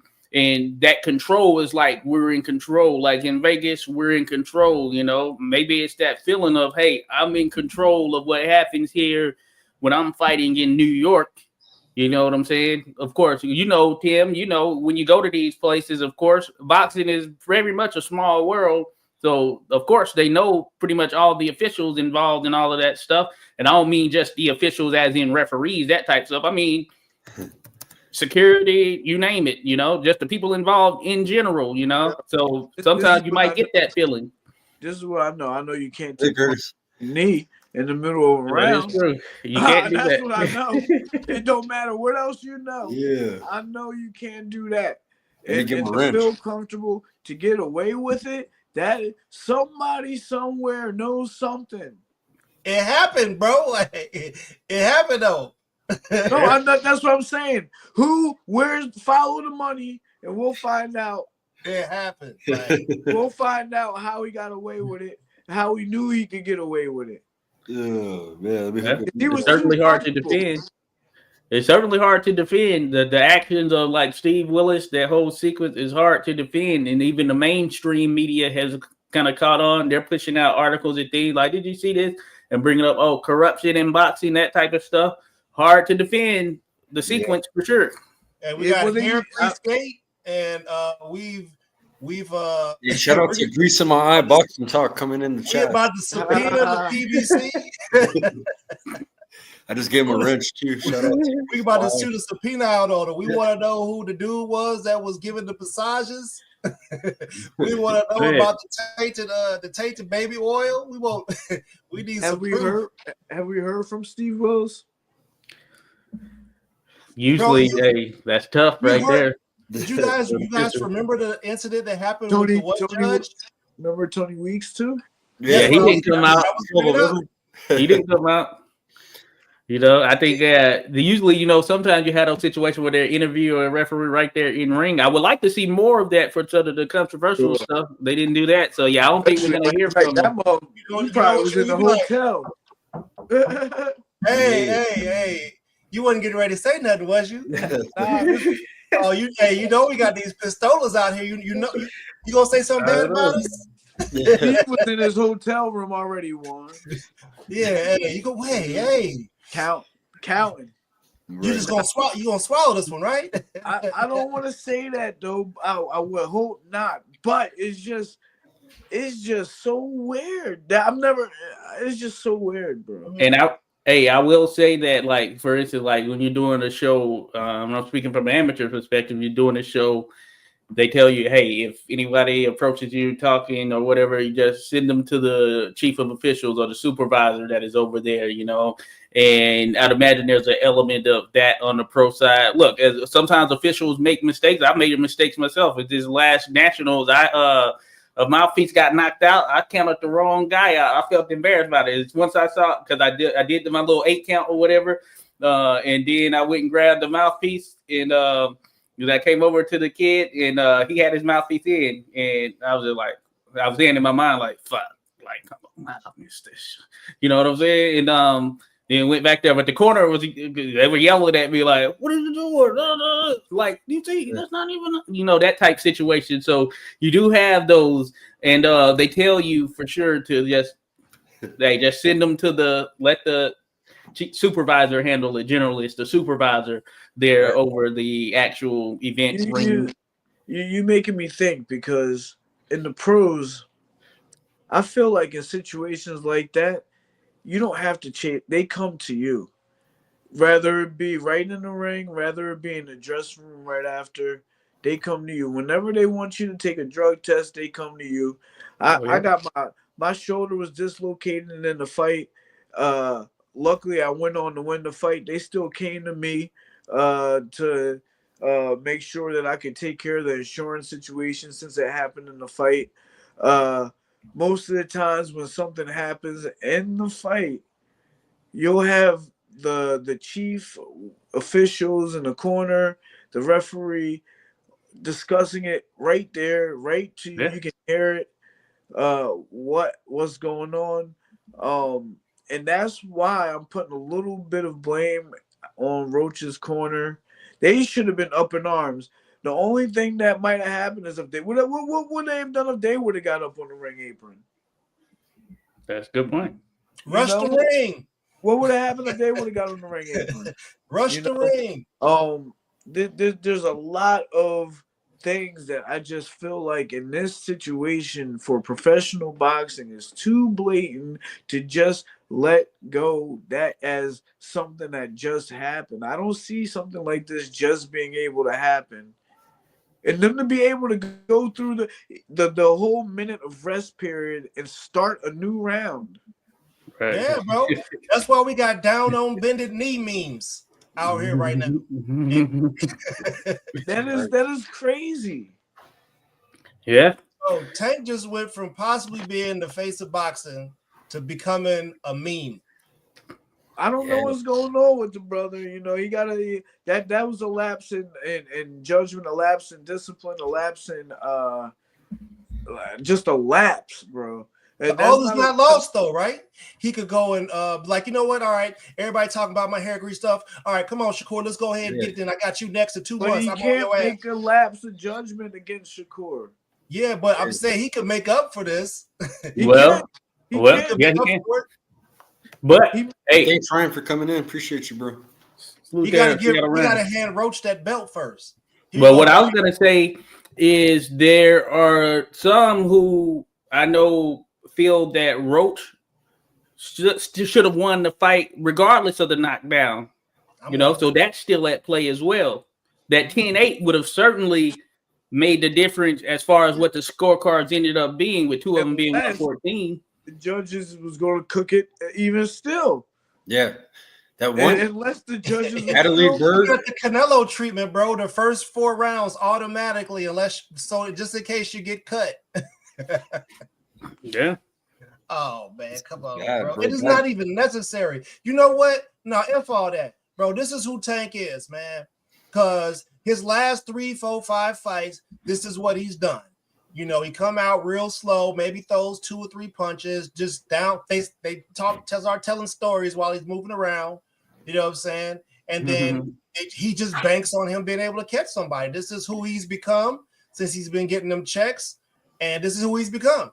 The hunger might not be there no more, and if it ain't, then bro, just let it go, man. But I feel like you gotta do the right thing and give Roach earn that, or the commission gotta do the right thing. Go ahead and award Roach the belt and make that a 10-8 round, and back to the drawing board. Well, he can face us and talk about it, give us a reason to move past it, because right now, if he just stays quiet about it or gives us that hair excuse, that's not good enough. That's very, very bad for his legacy if this is where we're going with it. Roach was a 130-pounder, bro. Hey, you know anything what Champ Ross is asking? That's true. Yeah, I didn't catch that right there, what Champ mentions. I didn't either, right? Oh, well, I don't know. Shakur was in the audience. Shakur was there. He was eyeballing it. Jake Paul was there. Shakur was there. Pitbull was there. Yeah, they had a lot of people out there. None of that matters, though. He got to run it back. We demand that they either run it back with Roach, or Roach is awarded the title. You got to correct this. Didn't Didn't somebody smoke some weed not too long ago, and then they go in there and take the win from them, take it off the record when we've had other people who use steroids and they've never done that before? Yeah. So I'm you got to still correct trying to that. figure out, how do we get this far? How did they No, let you're right. the next round? I'm still trying to figure this out. It's unfortunate because of course boxing is different than sort of the team sports. You know, any of those individual sports, like not getting this victory in this contest for Lamont Roach, that's huge because who knows what the next fight is going to go like? Who knows what his body is going to be like for this next fight? You know, that type stuff right here. So in the sport of boxing, when you get robbed or something doesn't go your way and it should have gone your way, it's like that's one of those that is just like it's hard to get that back, you know? Man, listen, I ain't surprised about nothing. Elon Musk kid picked a booger out his nose and put it on the presidential desk on TV. So if something like that can happen, anything can happen. You're right. It's crazy out here, man. And Boogergate in the same week, bro. It's crazy out here. Look, guys, I've been on for an hour. My first day back. I'm out of here. I appreciate. Hey, keep us posted, man. With the wins, all that. Who knows? Maybe I can check in that night. Well, maybe we could do something special. I'll check in real quick, 5-10 minutes or something. Where's it going down? 2300 Arena? Yeah. You know, I've been to a couple of Garcia shows there, but you know, I don't know about this one though. This weekend coming up. Yeah, the 8th. Hey, you got Danny I had to see what's up. You got his rap track? Huh? His what? Tim, you got Danny's rap track? I he got the track. Out. Yeah, he raps shit. Hey, you gotta hear that track, man. It got some. It's all right. Yeah, straight. Yeah. Hey, I got bars. That's another story though. I'll get with y'all. All right. All right. But look, I'm out, yo. We'll stay in contact, and definitely next week, the next day, we'll do this again. Yes, sir. All right, see you, Tim. All right, later. Now, so what other fight didn't we talk about? We didn't really. We talked a little. We covered Gary Antoine. Man, bro. What else? Oh, we didn't cover. Yeah, I was gonna mention. I wanted to mention it when Tim was on here, but because Julian Williams, you know, we were talking about the J-Rock fight. Well, another one, Jarrett Hurd, J-Rock of the same class, and man, Jarrett Hurd. I'm glad he retired after that one because that was not a good one right there for him. He just took a lot of damage and all of that stuff, and I think you see how certain classes, okay, they're hitting that point. You know what I'm saying? It was like, hey, it might just be time. It's like the new generation, you know. Yep. Yeah. Getting rid of the OGs. The old lion and the young lion, they kill each other. That's usually how. Make no mistake about it. It's a young man's sport. Yeah. Make no mistake about it. You know what, man? Both of those dudes have been in wars, bro. Like, right. I know J-Rock. I know he's big into like real estate and stuff like that. I remember hearing him talk about, you know, how he was managing his money to get his stuff right for after boxing. You know what I mean? That's why I always encourage or I bring those things up. Because at some point, man, you might be able, you get to the point where your reflexes don't work no more. You might see a shot and can't let it go because your body won't respond. You got to let it go before you, permanent damage. You know what I mean? You got 60 years to live, at least 60. Yeah. You're right. And that was a world title shot. Hey, he didn't get it. So, hey, sometimes, you got to let him know. Look at those outside benches. I know what Jarrett Hurd, it's good that he decided to call it as well. He got a gym out here. Swift Nation Boxing, you know, so he's in that phase. So he's got other outside interests and stuff that he can, you know, work on and focus on as well. So, you know, respect to that. Sometimes, you know, that time comes right there in the sports world. Shoot, y'all could really get it cracking in DC, bro. I've seen where 4,000 additional homes went up for sale around DC. Man, could you imagine being in the real estate up there? Man, yeah, you could make some money right there to set your family and your family's family together if you was to get in on something like that. Yeah, some fairly expensive real estate, but yeah, you're right there. Yeah, it's we could see a shift here. Yeah, it's gonna be a shift. DC used to be called Chocolate City. I ain't gonna lie. I remember growing up, I heard DC was Chocolate City, but when I went there to go work on them imaging equipment, I was like, hold up. Hey, I say it's Vanilla Bean City. I see Starbucks and standard poodles with manicured coats walking around this motherfucker. You feel me? Yeah, Vanilla Bean City is what it's called now. Yeah. Go-go music all but disappeared. You know what I'm saying? You got it on one corner next to Howard University. You don't hear it nowhere else. Yeah, that one little joke. It's one of those things there, you know. But yeah, we'll see how the scene evolves here. But yeah, heard out here. But we still have a lot of good young fighters. There were some young fighters on the actual preliminary bouts that were on YouTube for PBC. A couple of them are out of the area there. David Whitmire and then Derek Davis, Scooter Davis right there. A high potential right there for sure. One of my Headbangers gym, one of my Triple Threat gym there with Andrew Council used to be a fighter. And then Nashi Smith, who we interviewed a good while back. He was supposed to fight on there, but his opponent didn't show up. So Sugar Sheed, yeah, his opponent didn't show up, so he didn't get to fight, unfortunately. But he said he's going to be fighting on a March 22nd card that's going to be in Las Vegas. I don't know which one it is, but it could be that one where I know Jesus Ramos is fighting on some card here in March. It might be that card. I can't remember who the headliner is, though. But yeah, some good prospects are out of the area there. I can tell you that for sure. Bro, listen, man. I know I can't get it. We spend this time about we gotta talk about Roach, bro. Yeah, he's done more. He's done more than earn his respect. More than no doubt about it. Coming up from 130. So I'm saying like this. Okay, I can see Roach most certainly being able to compete. He could compete with Shakur, no doubt about it. He could compete with him. You know, Shakur and him could have fought at 130, right? Yeah. See, okay, so I think he definitely could compete with Shakur. I know he could definitely compete with Loma. He could probably everybody at 135, as a matter of fact. Yeah, I don't think there's nobody out there at 135 that he couldn't get in there with and do something to him. So yeah, it's interesting because he still holds the title at 130. So maybe depending on if a rematch is immediate, maybe that happens, and we'll see if he ends up going down. You know how some section anybody they'll strip you of a title.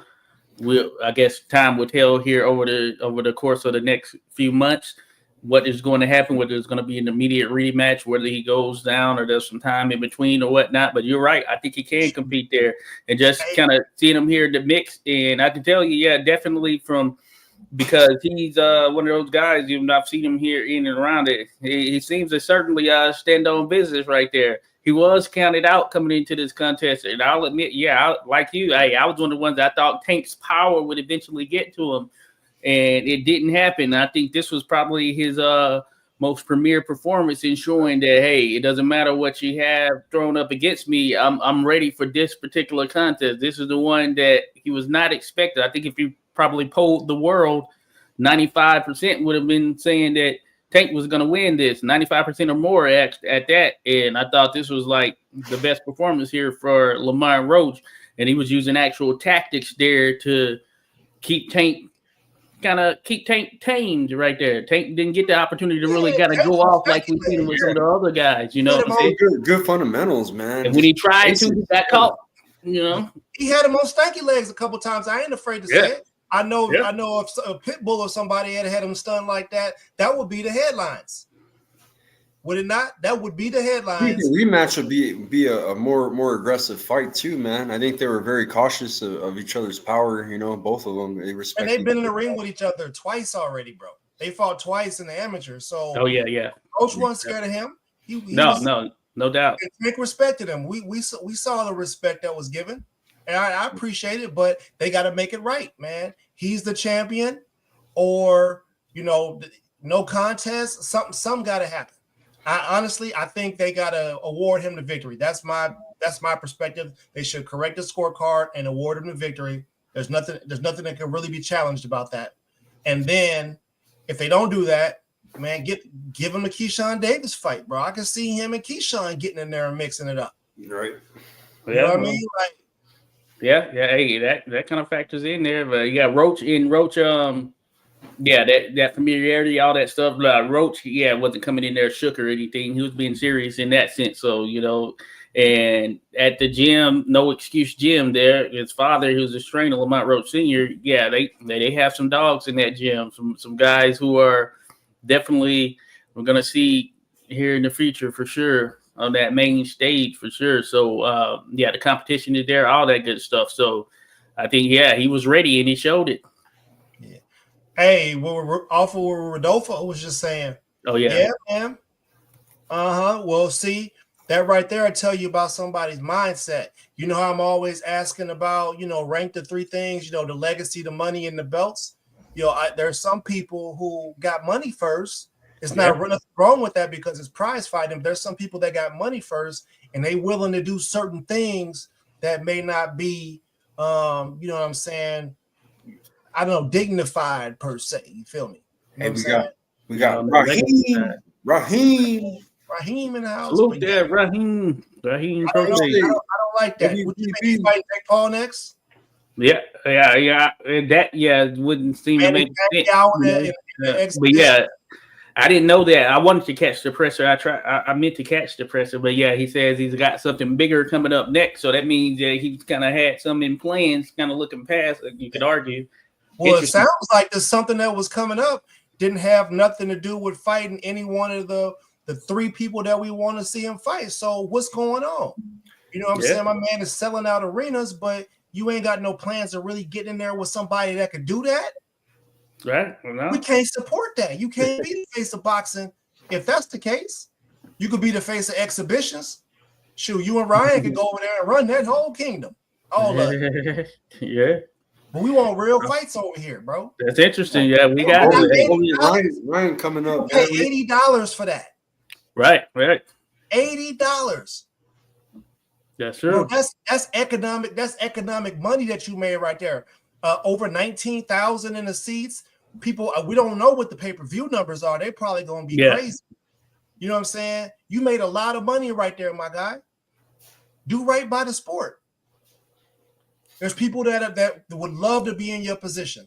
Just do right by the sport. Yeah.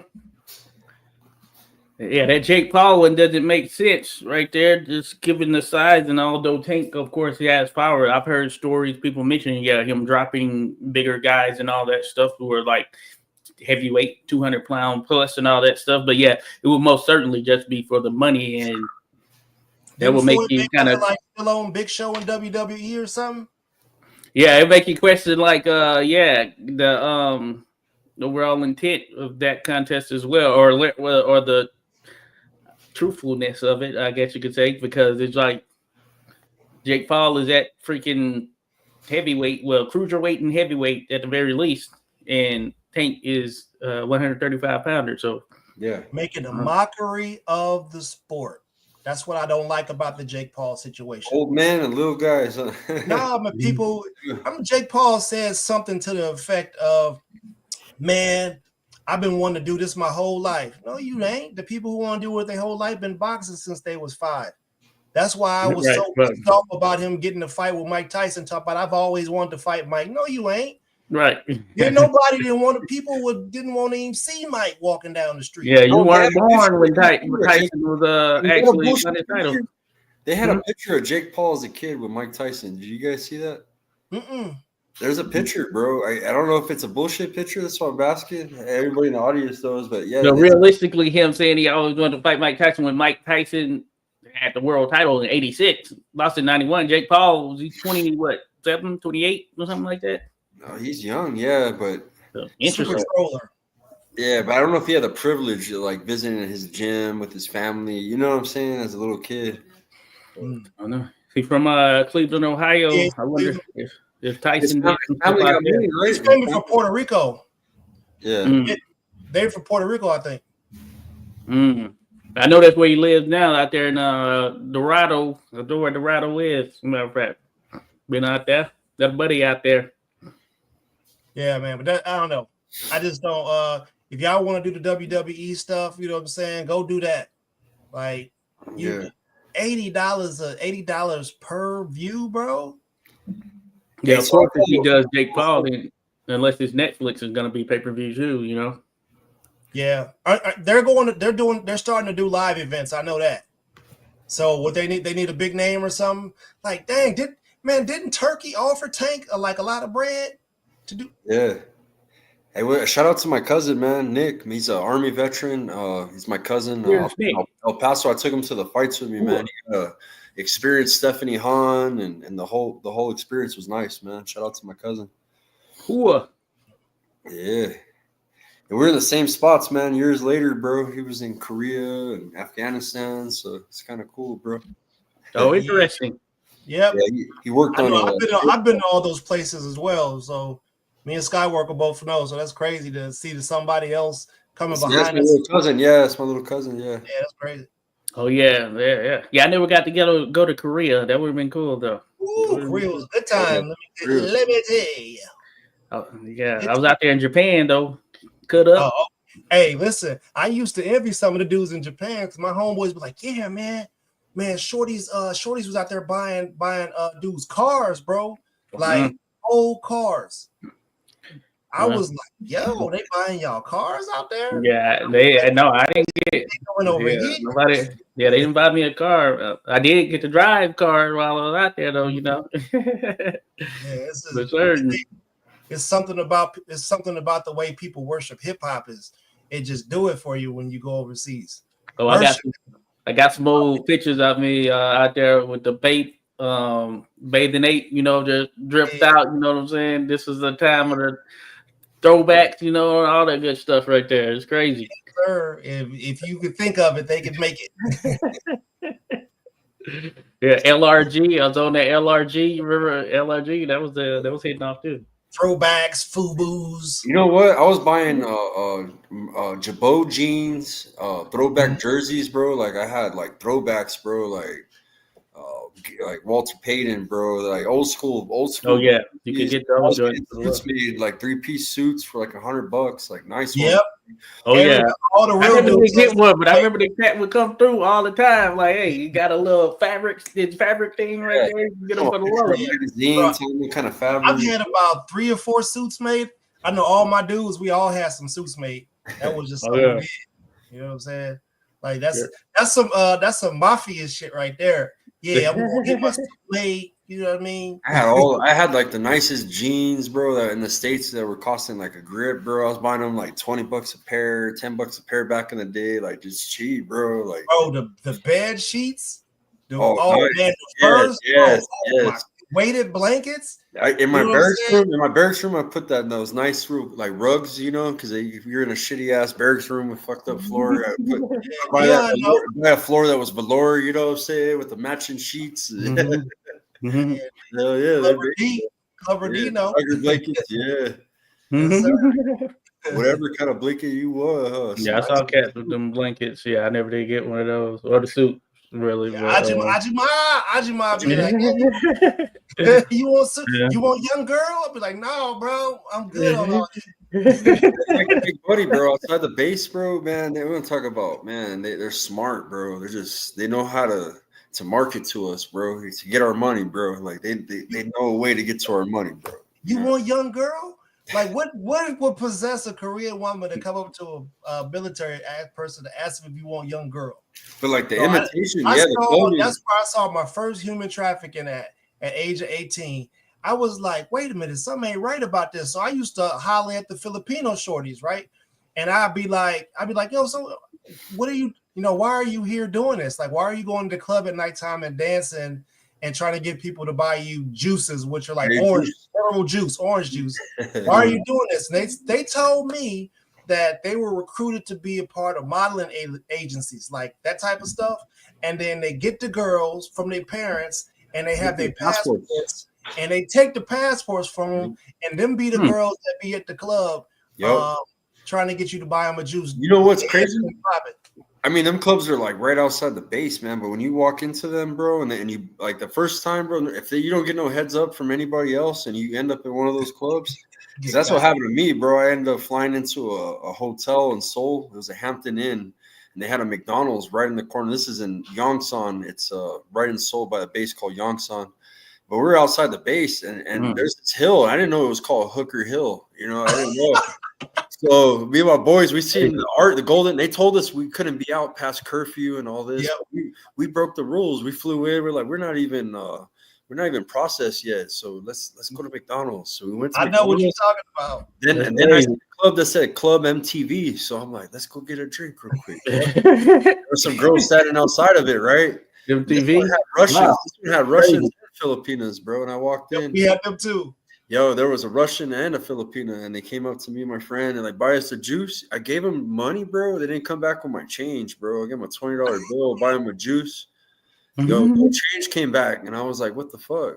Like, you know, hey, Skywalker, don't let me find out you're gullible, little cup of juice, you know what I'm saying? A little cup of juice. I swear, like some orange juice in a cup or some shit. Yeah, bro, you better that's just that $20 is for them to sit with you, bro, and spend time with you. And then but they sit there and negotiate. Gas you up. Yeah, they'll gas you up, bro. They get you. Bro, I've seen so many dudes. So they'll get you to buy them a bunch of those juices that are $20 a pop.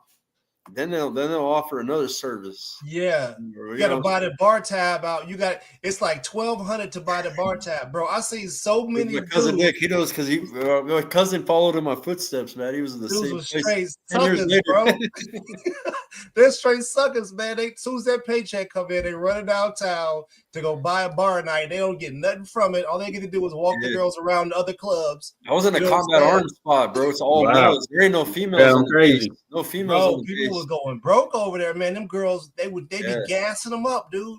I seen, man, dude. There was this one. I gotta tell you the last story about that one. Had a homeboy, man. He was a church going dude. Like he went to apostolic churches. He never smoked, never drank a day in his life, bro. Juicy girls turned him out, bro. This dude ended up smoking, drinking. He got an Article 15. He used a company card to like pay for her passport and tried to. She told him she was pregnant with his baby, and she did him greasy, bro. This mug, dude, bro, ruined his NCO, bro. That was in love with one. So my friends, we all plotted. They all plotted, not me, but they all did. They all smashed their NCO that was a dick to him. His NCO, he was an E6, man. He'd always make him do push-ups and all that shit. So he fell in love with one in the Ville. So the soldiers ended up smashing on her, taking pictures. They posted in the CQ board, bro, her naked. And NCO started crying, bro. He was there, you know, the boarding time. They were going to do PT. He came down, and on the board, they had pictures of her sprawled out, and they put it on the CQ board when you're walking out the door to go to formation. So everybody's seen this naked girl on the wall, and he started crying, bro. They really got to that fucking NCO's head, bro. It's crazy. Damn, that's crazy right there, man. That's crazy. He was all in love. He's trying to buy her from Ajima. He got to buy her contract up. Ajima. Yeah, because they're basically hookers, man. You know, so you can't fall in love with a hooker guy. You know what I mean? Bro, I don't know. Thousands. These guys would pay thousands, bro. Like these guys would get scammed by these older Korean mafia. You know, your strip club is. You know, they're like, give her her passport, you can marry her and everything, but we're gonna want 10 or 20,000. You know, shit like that. A lot of suckers that and these dudes would do that shit for these girls, bro, to get them out of the prostitute. I mean, some fall in love and maybe, you know, it works out for them. I don't know. You know, I never got the updates, you know what I'm saying, for these guys that did it. But Skywalker, man, I know you know at least 20 dudes who done got. I knew like at least 10 guys that were in love with them girls, bro, out there. There's no girls out there. All males, man. Yeah, I mean, the only girls you would see, man, they were like queens for the year, we would call them, man. There was only a few because we're a combat arms post. The only time there might be a few in a supply unit, a few of the medical, you know what I mean? But pretty much all the battalions were all combat. You know, at the time, we didn't have females in combat. Now they do. You know what I mean? So I was in a different era. You know? Nick got bro. Nick said he said he would have ran it up. He ran the bill up and then said it wasn't him. That's insane. Oh man, dang, bro, you ran the bill up and then. No, Josh, man, I don't know. There's a lot of unethical stuff that happens out here. It is. We see it in baseball. They do human trafficking to get Cubans on their team. We see it in boxing. The same thing. Oh yeah. It's a lot of unethical stuff happening out here. So I The feel like military used to try to crack down on it. They would send out like MPs, like they would call them S5, and they would send them out to the bill. And every time they'd come in the club, the DJ would like scratch it or like to give everybody a signal to stop doing what they're doing. Josh, did y'all have curfew in Japan? Yeah, you had a red card and a gold card. That's right, because the Marines went over there and did something they wasn't supposed to be doing that they usually do. Yeah, red card, you had to be in by 12 p.m. or 12 a.m. And the gold card, you could be out for 24 hours. Y'all were the reason why we had the curfew. Now that I remember. It just came back to me. It was there when I got there. Yeah, we figured out how to get around it though. I used to break the curfew. I used to act like an officer because at the time I was dating a Korean, so I'd stay off the bait, break the rules all the time. So I'd run on base in the morning, like before the formation, all early, butt crack of dawn through the base. And I used to salute, bro. I would get away with that shit. I used to think I was because only officers lived off base, were allowed to live off base. You know what I mean? Bro, we ran. I used to think the front like I was an officer. I'd run and salute every morning, and they got used to me, the guards and shit, the MPs. Did that shit for a long time until I got caught. And then when I got caught, man, they put me on a lockdown, bro. I couldn't leave my barracks, bro. You know what I mean? They would check on me and shit. So I would sneak out even then, bro. I would sneak out, bro. And I ran into my NCOs at a club, bro, 2 hours south. I tried to party down south thinking that they wouldn't be there. And they were in the same fucking club, bro. I don't know how the hell that happened, bro. I broke the rules one night, bro. And my damn NCO, my chief, that's why, because I was artillery, you know what I mean? And my chief was there and all the NCOs. And I walked in the club and they see me, bro. They were all sitting there. They gonna say, bro, they in there with you. That's what's going on with the whole. We didn't party that night, but man, like I got away with it, because we were. And that's why all the Epstein files are redacted. It's like, bro, you was up in there with me, because I was scared to get caught. So I went 2 hours south, and sure enough, their ass was in the same club. Yeah, and you better not say nothing. If you say something, bro. Just when you get the knock on the door, you better not say nothing. Yeah, man, rules don't exist, man. We just choose to follow them. That's all. I see my sergeant major, my command sergeant major upstairs in one of those getting some, bro. You know what I mean? And he seen me, and I went to parade rest in the club. He goes, "You didn't see me." He goes like that. Get out of parade rest. He was telling me like I went like that. I snapped back. I was like, "Steal!" Oh yeah, that was our little motto. We would say, "Steal." It's wrong. Hey. Or general, you weren't here. That's the Jedi mind. You weren't here. That's it. That's crazy. For the whole, he was a whole battalion command sergeant major, man. Ran like fucking 1,500 troops, man. Oh yeah. Yeah. Dang, Josh, was you already married or something by the time you got to the military? No, I wasn't married. I was in Japan, and then I ended up going to North Carolina. Of course, didn't deploy. Well, I deployed Japan and all that good stuff right there. It's some wild stuff, man. Yeah, but I have all of my photos from that time period, and I have evidence. I've always had evidence. I have videos of everything. I went home on leave. And I was telling people about it.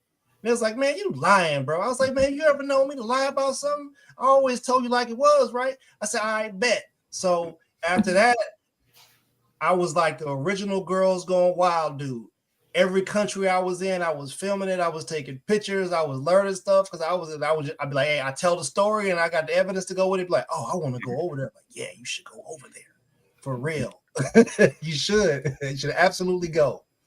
Anybody listen to us, if you got a passport, if you don't got one, get one, and you need to just go. You need to go. You need to go see what's cracking over in other countries and see why we need to get it right here. You know what I'm heartbroken about, bro? In the military, you get a lot of awards and shit. Like when you leave places, they give you like they gave me some Tomahawks with the 2ID, the 2nd Infantry, the 2nd Airborne with the wings, like these plaques and you know, like they have, you know, off base, you get a lot of stuff made, bro, or even coin collections from NCOs. You're doing a good job. A command sergeant major sees you or a general sees you doing a good job. They give you a coin. Those coins, I had all that shit, bro. But my ex, dude, fucking, when I broke up, all that shit went in the trash, bro. Like I lost all my stuff, bro. Pretty I would much. have caught a case over that one. Bro, I lost everything, dude. I would have had to register as a woman beater off of that one. Mr. Johnson, I had a nice little coin collection. I had, you know what I mean? Dude, I lost it all, bro. Yeah, that's jacked up. Yeah. Pretty jacked up right there. Josh, what you got going on this week? Man, hey, I can tell you offline for sure. Oh, okay. I can tell you offline. Yeah, it's crazy. I will say that. It's pretty crazy. I see a lot of your videos, bro. You spend some time editing, huh, Josh? You're making some nice videos. Oh yeah. On that tip, yeah. I got a couple of things that I have out there that I need to finish again. But I'm gonna do a show on Wednesday. I still haven't solidified exactly what it is. It's gonna be history focused. It's gonna be at 7 p.m. You know, so I have that going. Just released a couple of things. I have a couple in tow, and I just need to finish the sort of scripting of it. And I'm working on some other things as well, sort of outside of just the boxing stuff there in general. Because, moves got to be made out here, you know. Yeah, we've been doing a lot of interviews, man. I've been getting more and more, and we just got to keep building, man. It's crazy, man. The different kind of people we've been having on, man. Bro. I mean, bro, we interviewed a dude. He's a Louis Vuitton runway model, bro, and he boxes. We used to work with BBC. And he's no idea. 21 Savage. He does him and his twin brother. They were signed by PBC back when COVID hit. I don't know if you know the Barrientos brothers. Angel Barrientos, AK-47. His brother's 50 cal, bro. That's the funny thing that Poppy was. Dude is a Louis Vuitton runway model, bro, and he boxes and he good. Oh yeah, I was like, hey, man, I've been to Milan before, bro. You got to be careful, man. They get down out there. Yeah. I was like, wait a minute, you a boxer? You good? What are you cool? Yeah, that's crazy. Clubber D in the mix. What's up? What up, fellas? I just missed all the fun stories about being overseas and stuff. I'm like, damn, man. Oh yeah, bro. I wish I went to Korea. I went to the Persian Gulf, so I ain't experienced none of that. I've been to that place too. I was in Dubai, Bahrain. You know, we did a little Greece and Turkey, Crete, places like that. When you said about was it Juicy Girls? Yeah, that's what they call Juicy Girls. that reminded me of my first time in Dubai. Like, you know, saying you party in them, but like the hotels and stuff. So I'm in the hotel. I'm like 18, 19 years old. This Russian chick comes talking to me. She's like, "Oh yeah, you look good. You look good. Okay, yeah, you know, thinking I'm fly. Got my little pele on. You know, looking fresh. I just finished Harlem Shake on the dance floor." I'm like, "Hey, you got any girls for my friends over there?" And then she like, just like that, surrounded by number like Russian prostitutes and stuff. And one of older petty officers like, "Yeah, you know these hoes, right?" I was like, "Oh, really, man? I thought I looked good." I had no idea. She's like, "Yeah, we go upstairs, buy some champagne. We go to the room, $100 bottle." I was like, "Why not a Corona?" So naive. I didn't go up there though. Hey, it happened to the best of us, bro. I'm telling you. I'm telling you. Crazy. It's different, man. You just have to go overseas. You just gotta experience it. You gotta eat the food. Oh yeah. See what's up. Hey, I forgot to tell you guys, I had a little news about my uncle Bobby Chacon. That's my cousin Nick Chacon that's in the chat. I got in connection with the family in California. The thing is, our family is separated, you know what I'm saying, from that side. And he also had a stepfather, you know what I'm saying, and a whole, you know what I mean? There's a whole family. So we got cousins that I'm meeting online now. Oh, cool. Oh, nice. Yeah, so we're sharing pictures. They never knew their great-grandfather, you know, and stuff like that. So it's I was raised by him, so I have stories. And my cousin, that, you know, that was his grandfather as well. And Yeah, man, it's just a trip, bro. But yeah, I'm kind of making that connection. You know what I mean? Because it's, social media days. My family at first told me not to do it because there was issues between my, Bobby's father. And, you know what I'm saying? Like they wouldn't like us because of what he did. He had left his family and stuff like that. But so now it's kind of cool. They don't really care. They're just happy to know that, they have family in Texas and Oh yeah, like that. Bro, black people have already solved all these problems. You know what we call those family reunions. yeah. Everybody get together in the family. You got some fried chicken. You got all the good food. All the drink. You got music. Yeah. And people wear T-shirts and stuff like that. Man, the matching T-shirt. Yeah, we wear T-shirts and like With the whatever your slide. family's name is, the elders, you wear that name on there. So Mhm. that's why it's important to share culture. You get what I'm saying? No, it's a good thing for sure. Yeah, You can fix that. it's my Theo Bobby, and that's my grandfather's first wife right there, Gloria. Okay. That's my uncle when he was in the sixth state. You know what I mean? That's what those 15 rounds of boxing would, did to him. Kind of tell he looked a little lost. He had that dementia really bad. But yeah, kind of cool sharing photos with me and stuff like that. That's what's up. Yeah, I know y'all. I know y'all touched. Bro. I know y'all touched on this earlier. But during the Gary Anton Russell fight, did y'all get nervous in the last minute or two when he was just bro, forward? He was out of there. Like, I was like, bro, chill. You won this fight. You won it. Chill. You were getting clipped left and right. Like, chill. Yeah. He got me. I heard Russell. His brother did a good job. I heard his brother say, "Hey, man, just get in there, do everything off the belts, man." You know what I'm saying? They told him take it easy, but however he trained during his training camp was we're not giving an inch. If he hits you, you take that back immediately. We're not leaving nothing for interpretation, and that's how he fought. And honestly, it shouldn't even got to that part where he got caught like that. Robert Garcia should have thrown the towel in, my dude. Like this dude, he beat something. He's never gonna be the same. Him getting hit that many times and not being able to see none of them. His neck, the way his neck was going back like this, bro, I say, God, that's a retirement type whooping. Well, he did say that he has nothing special, so that's that's that karma kicking in. Already saying he wants to fight secure. After them the Hotep dudes, man, they different, bro. I'm telling you, the Hotep dudes is different. They mean business. There's a reason why Tank probably ended up training with some people from DC. You got to get in there with them type of fighters in order to fight them. Otherwise, you finna get dog walked. Tank just don't want to listen. He was just not even paying attention to his corner. I said, Lord have mercy. Like he's looking the other way talking, and then they he's, what? And you know them kids. It's round 12. Like, what do you mean it's round 12? Where you been?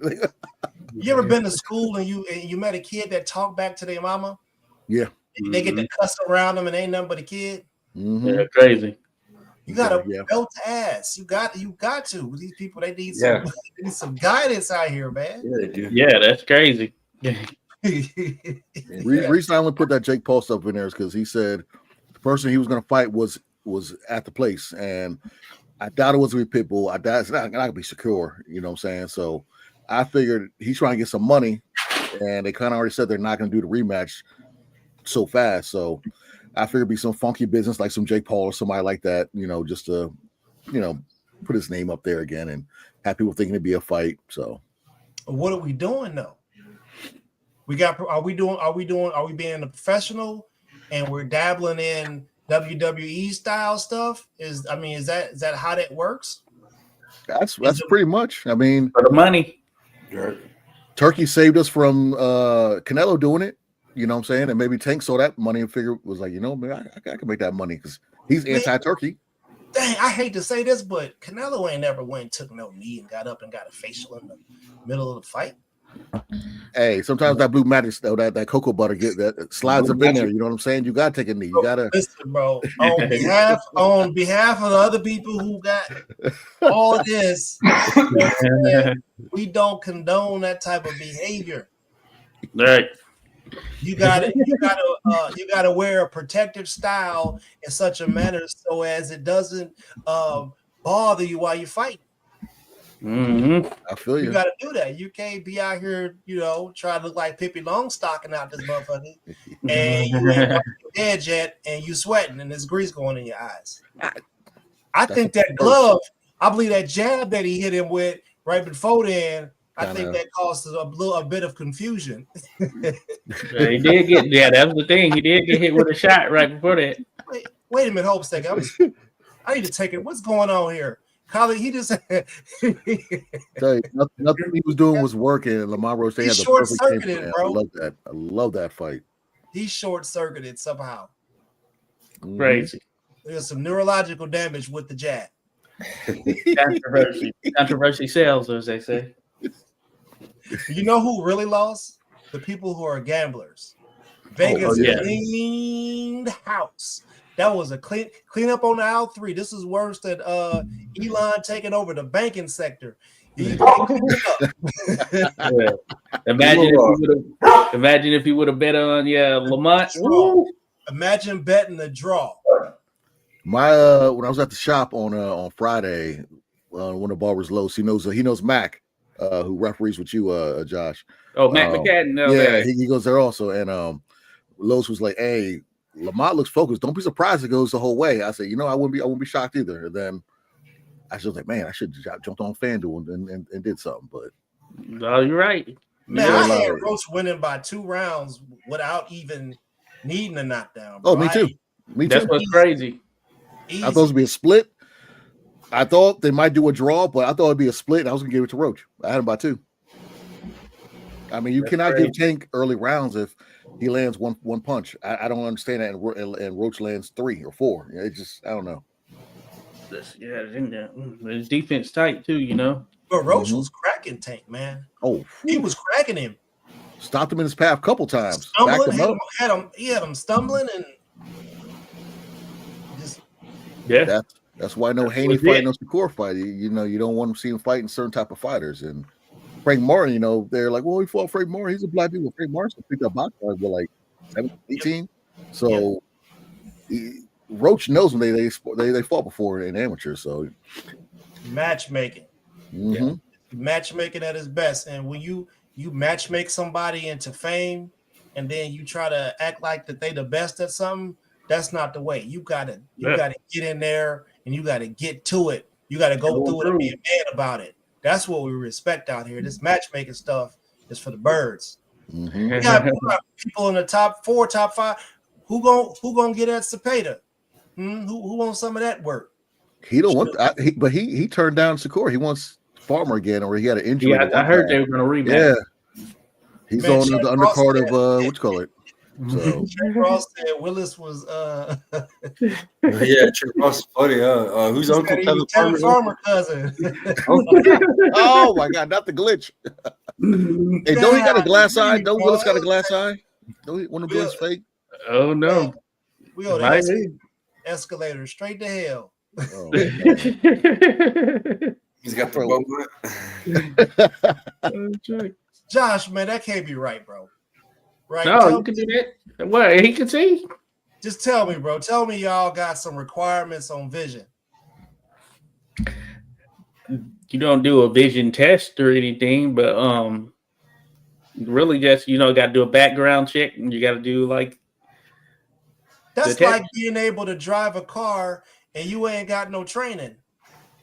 You get your training there real time, getting around 2 fingers. Somebody, hey, I don't like what he did, but I also I'm not okay with them trying to pin it all on my guy, bro. Because those scorecards was bogus as hell, and everybody know it. So that still factors in too. Yeah, I don't want to see him be the fall guy, but he got to get some of these jokes too. It's only fair because they robbed the fans and they robbed the casuals. Mm-hmm. Everybody was robbed here. The bettors, Lamont. This feels like evil. Evil. It feels like evil, bro. Like what is happening right now? It's like last week with Caballero and Zhang when he's about to stop them for the count. He's like, no, keep fighting. Like what? Wait a minute. That was a knockdown. Right. So at least Lamont earned a lot of fans that night. in the arena and worldwide, whoever tapped in. That's one thing I'm happy at. You got some respect that night. No respect for him, bro. I mean, I did the best I could to make sure I gave Lamont Roach his props prior to me making my pick. That's the best I could do for you because I believe what I believed. Mm-hmm. You know what I'm saying? But I still gave him his props. A whole lot of people wasn't doing that. I said that Lamont was going to be a problem for him. Same way I said about Shakur. I said, oh boy, he's finna come in here. He going kamikaze, and he gonna go in there and try to do whatever he can to Shakur. And he's definitely ready. Mm-hmm. I feel like I was right. I feel like I was on the right side of that. Yeah, pretty much. I mean, Lamont showed the world that it doesn't matter. You know what I'm saying? How hyped they're gonna hype up somebody. It's all about the skills. Skills pay the bills. And, and I got a little nerves that the just being on that stage would get to him, but it didn't matter him at all. It's like he was built for this, trained for it, built for it, and he handled his business. And it's just a shame that we had to see a draw when we all know damn well he won that fight. Right. Yeah, that's an unfortunate piece of it right there. Yeah, running it back that's cool and all, but man, getting it right, that matters more. Can they correct that? I mean, I feel like if you can go and take a win off of somebody's record and you can make something a no contest, I feel like if you have clear, remember that girl that came on that we interviewed? She did that. Remember, she disputed one of her contests that she was robbed in Mexico. They robbed her. Right. She had a board review it, and they actually reversed it, and that was on Camila Panada. You remember Camila? Yeah, I remember Camila. Yeah, it was Camila that reversal happened. She got robbed in a fight too, in a crooked fight in Mexico. And you go back and watch film, and it's like she won clearly. You know what I'm saying? Like, yeah, I mean, so she had them do a review, man, and they reversed it. So it's kind of cool. The HH Diva, Franchon Desires Cruz. Oh yeah, cut her hair that fight, right? Yeah. That drug test came. She fought Alejandro. It wasn't Alejandro. She fought Alejandro. Yeah. Alejandro. It looked like a guy beating a girl in that fight, man. It really did. We pulled her hair extension off. And, that's why they had to cut that joint, right? Yeah, that was a rough fight. Yeah, that's crazy. Yeah, so they can make changes, especially after they. Yeah, I mean, they review things. I mean, we'll see, because we've seen some that were glaring, seemingly glaring, like that should have gone the other way, and they haven't changed them though. You know what I'm saying? Yeah, which is crazy. He was all the way across the ring when he was hitting the Colin Kaepernick. Didn't he start going 1, 2? Didn't he start? He started doing it, and then Hey, Devin Haney got his shit reversed too. Yeah. So there's the precedent has already been set. So if you got a precedent, then you got to follow it. That's how the Supreme Court is supposed to work. That soul glow got in his eye also, so he got a little discombobulated when Tank took that knee. He said, "Oh Jesus," he got a little discombobulated. I like the way I like a lot of his previous fights. You know what I'm saying? I know that a lot of people question who's been on his resume and how many world titles does he have. I hear all the criticism. I used to just enjoy the knockouts, man. I would like the patience. I would like that style that he had, bro. But Lamont just proved that he was just that good, man. I can't really discredit Tank, man. Like, he really, this is his first bad performance, I think, man. You know what I mean? You don't worry about it. A lot of people said Pitbull Cruz was controversial too. And Cruz came to fight when he fought. He broke his hand, though, I think. Yeah, he broke, and he showed his hand too after the fight. So a lot of people gave him respect for that. They're like, "Damn, you fought like that with that hand swelling up." So, man, I think he can rebound if he has another good ass fight, man, good knockout. But he's got to fight someone that's a good name, bro. He needs to fight Shakur or somebody, bro. Look, we put pressure on him, bro. We was like, "Yo, everybody you fight got a vowel at the end of their name.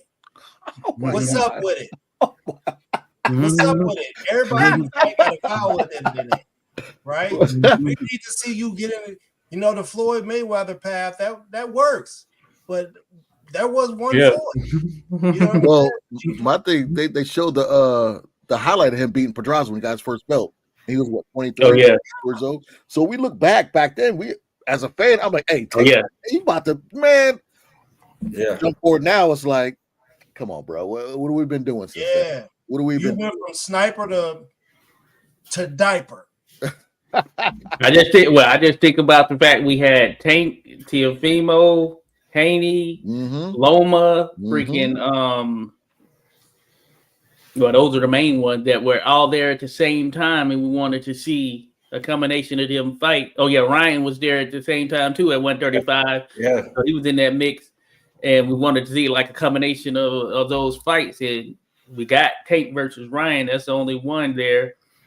And Lomo ducked and gave his belt away because he didn't want to fight Haney, because Haney was interim for like 2 years. He decided to fight Luke Campbell instead, and then they finally gave him the internet belt, I guess, the WBC at that time. You think so? You think that's the case there? He fought Haney. Well, they made Lomo the franchise champion. Yep.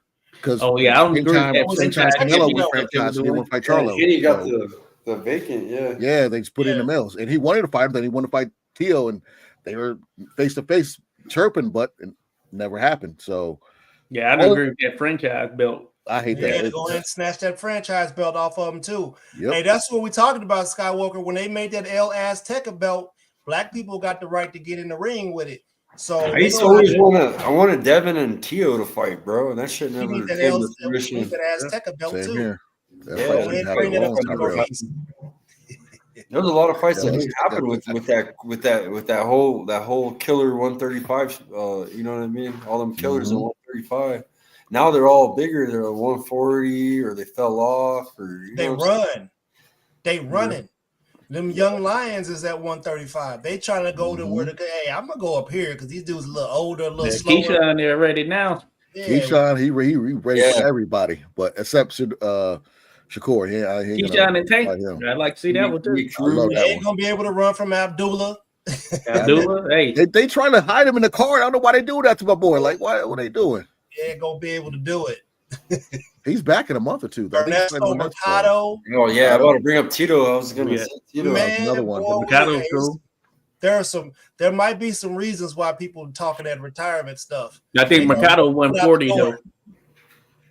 140. Yeah, but he's good to go. Yeah, no, he's legit. You know, so hey, people are there. The fighters are there. So we gotta get them made. Yep. Make it happen. Can't run too far. I think that Indian dude, I think he 135 too.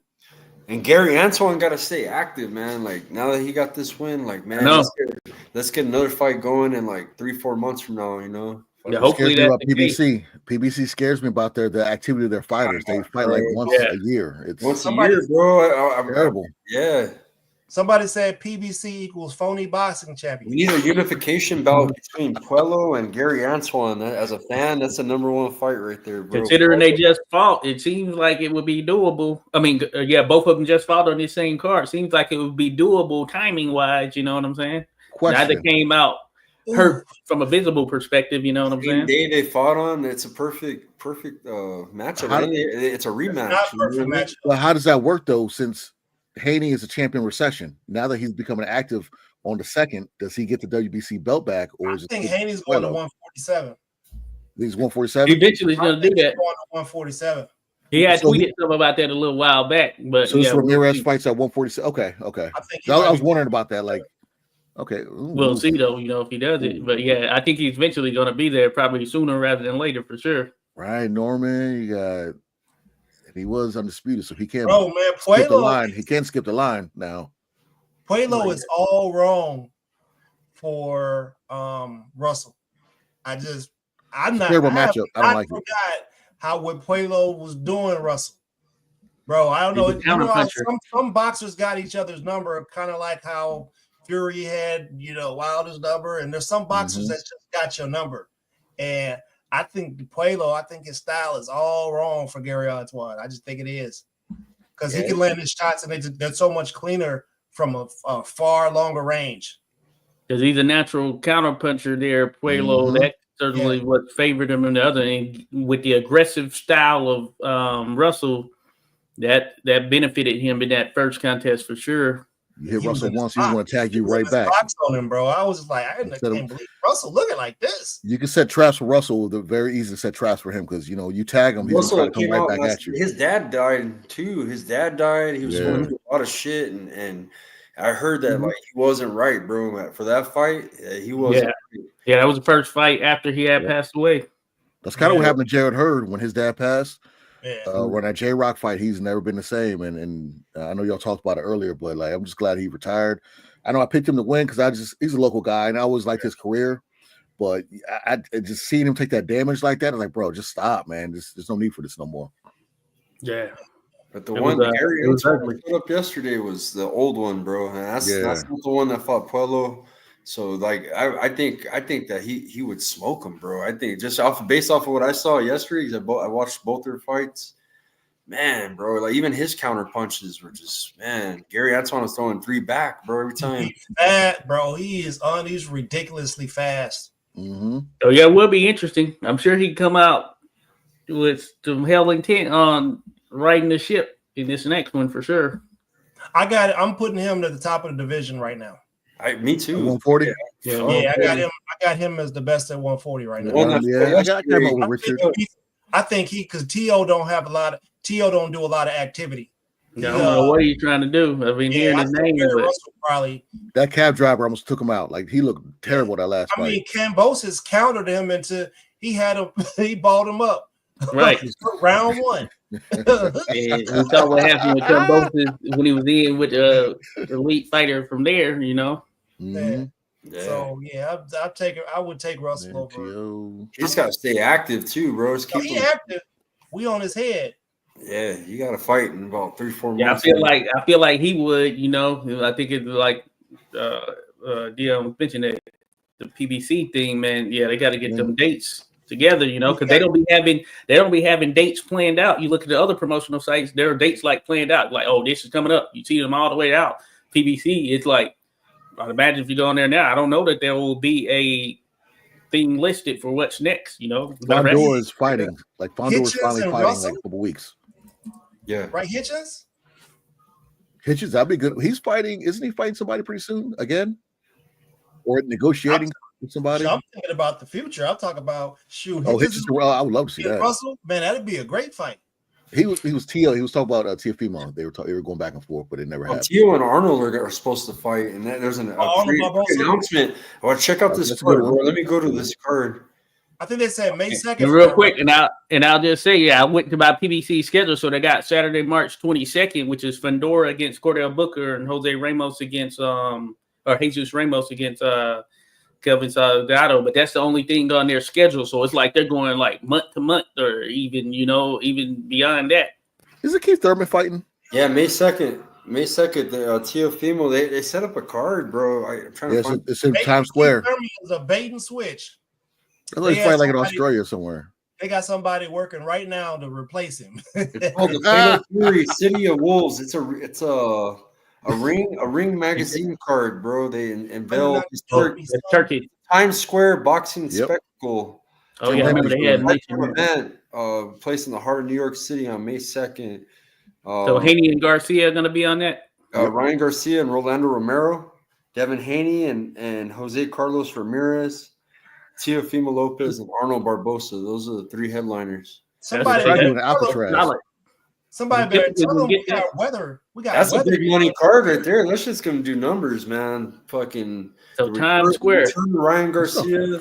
Rolly's funny. Fucking he brings people. I wouldn't mind going up to check that out. That's a Friday night. That's a Friday night. Bro, we have weather events out here. My birthday's on that Sunday because I'm the 4th. Canelo's the 3rd. I'll share this to you. I got one more hour left on my birthday. There's one more. Salute. Happy birthday. Happy birthday. That's what I'm talking about. I've been eating all day, bro. Wifey was like, what you want to do? I'm just trying to eat something. Maybe take a nap and then go eat something else. And that's, you know what I'm saying? No Captain George's. That's it. I ate good to the motherfucker today. That's what I'm talking about. They're launching some kind of it's a video game release also. Something. Yeah, the Monster's supposed to be fighting that weekend too, but I think that fight's in jeopardy. I see Rodolfo mentions that in a way he's going to be fighting that same weekend on Sunday. Canelo fights on Saturday. Oh, so I think they want the Monster to fight Saturday night, in LA while Canelo's over in Saudi. I wouldn't know how many of Canelo fans they're gonna fly out to Saudi. Mm. I like that. If they found out Roach is hard to get rid of. Man, I was gonna say something. I'm about to hold on to that one. That's a good one. That's a good one. No passport, you ain't going to Saudi. Oh yeah, you do need that. They're gonna find a way. And you better have some manners about yourself. So that's all 3 that weekend. That's pretty big. Lions. Appreciate you, brother. Hey, it's gonna be wild because they might just do like I did the last one, where it's just a select group of 7,000 rich people, like the last one they did, who never always want to see Canelo, or like, oh, Canelo's fight, who's that? It doesn't matter, go. You're some oil tycoon or whatever it is. They got money over there. Yeah, it's gonna be a different environment, So the Ring magazine's it's Turkey, right? Yeah, he bought it. He bought it, and they revamped it. Basically a Riyadh card with a different name. Mm-hmm. Instead of Riyadh season, it's Ring and Fatal. They're calling it Fatal. No, that's a video game. They're releasing some video game on PS5 too. Oh yeah, Fatal Fury. That was a game that was on like Street Fighter type. I remember that you had the Wolf Jagger on there. Yeah, they're on Jagger. Yeah. There's no way they can have a fight in New York City outside in the middle of this road like that. They can do it. I don't know how to take a lot of money. They can do it on Times Square. Only a 3-fight card. Only 3 fights. No under Times Square. That's gonna be interesting. There ain't no only 3 way. fights. Only 3 fights, and it's those 3 main fights. And I mean, if they do New Year's, New Year's there, they could probably can It's different, but Eddie Hearn did one in the downtown of Tulsa, Oklahoma or something, but that's different, of course, than Manhattan, because that I think it takes a lot of money to be able to shut down a section of. Yeah, that's wild business. You gonna have motherfuckers out there scrapping. I feel like you need the National Guard to pull that off. So I think it's free. You can just see it. Free. Yeah. Yeah, it says a once in a lifetime event to take place in the heart of New York, May 2nd.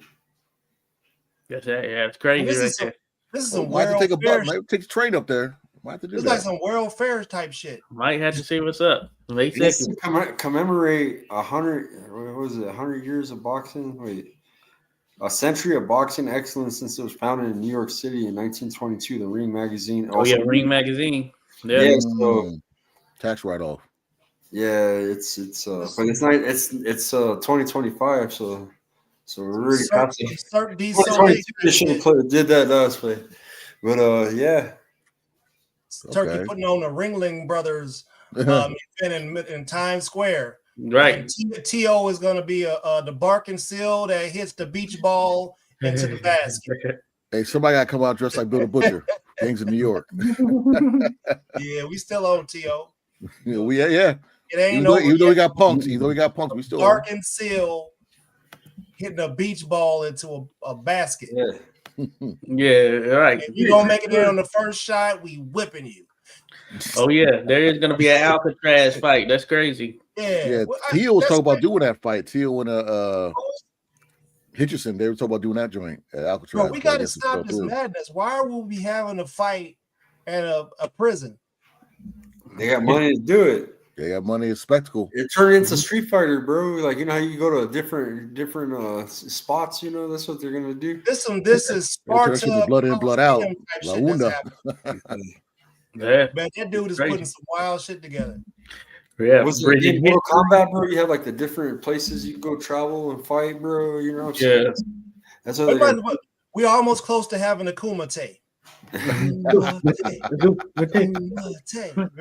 We're real close to having some blood sport type shit. We got all the different genres that fight. Bare knuckle back. Now let's just mix them up. No, they got they even got this old school like old knights. You're in like an MMA ring. Yeah, I saw those. I've seen those. Yeah, that's inside of a ring. So we got everything. Thrones fighting and shit like some medieval times type shit. Yeah, pretty much. I saw a dude crazy. Hit the guy with somebody a sword, hit somebody him in the guillotine. I was like, "What?" Balls to see what happened for real. all the little mace joint. When I covered that bare knuckle BYB, that was a trip, bro. Like, Tell you, man, it's crazy, right? The bare It's knuckle. kind of reminds me of like Next level. Street Fighter type shit. You know what I mean? Like some, you're the real backyard, bare knuckle type shit. Atmosphere. Dungeons and Dragons. Instant action bare knuckle. Like once you on the line, foot's on the line, and say go, they go straight at it. I'm talking blood and like 3 seconds. Dude, hey, The way they make it like a spectacle, bro, could you imagine seeing a boxing match on water? Like you on on a pontoon boat that kind of move around a little bit? I can see somebody. It happened back in the day. Yep. I can see somebody with some sauce going to work on that boat, casino boat, having some fun. Well, they got car MMA overseas that people there in the car. You got to unbuckle yourself there, bop, bop, bop, bop, go at it, and Hey man, that's in the car. Some of that stuff is just stupid. Phone booth. I just came up with something. Yeah. Put a ring on some. The slap contest. I'm like, nah, I'm good. Jesus. Like, I've seen ones with the leg shots when we kicking each other in the leg. Yeah, they just going up with anything. I mean, they have basketball games on Navy carriers. Yeah, they have done that. Yeah. We do that on our fun day or whatever. We'll close the doors or open. Dude, I remember being on one shoot ball myself out there. They had a little goal out there. You can shoot ball there. But if you fall down, woo! Yeah. Oh, you hang it up. Yeah, you don't notice it. Flip. Oh yeah, that's you fall in that water, it's a wrap. You ever see what happens when you throw stuff off of cruise ships? Oh yeah, that type stuff. Yeah. Man, them fish be on it like piranha, bro. You fall in that water. They invented power slap to the belly yet? Hey, let's start it. Skywalker, they got people that do that. They jump off of like these cliffs and do belly flops. Yeah. Like it's a European thing. They have like these. They have competitions where they go off the highest part of the highest diving boards. They do a trick and land on their back or land on their face, and it's a whole competition, bro. Like I'm telling you, man, the world is full of weird competitions. Yeah, it's crazy. That's crazy right there. And some of that stuff is just. I seen it. I was like, oh, they got to have people down there with. They got like diving suits and stuff on under there. In case the person make sure they're good. Right? Yeah, you smack the water like that. That's a wrap. But think about the liability and insurance. You got to be a seedy company signing up to insure something like that, right? Yeah. It's crazy. Insurance companies are like, I know you did not just jump off that. Insane, man. Bro. I don't. Is anybody else feeling funny? I feel like when you think that nothing more wild or weird could go on, every day brings something else. Oh yeah, it's crazy. It's been like that this whole year. Yeah, Just taking the knee thing. This is going to distract us from all the Diddy stuff, the new Epstein bookers on the desk. Like we gonna be talking about this for a minute.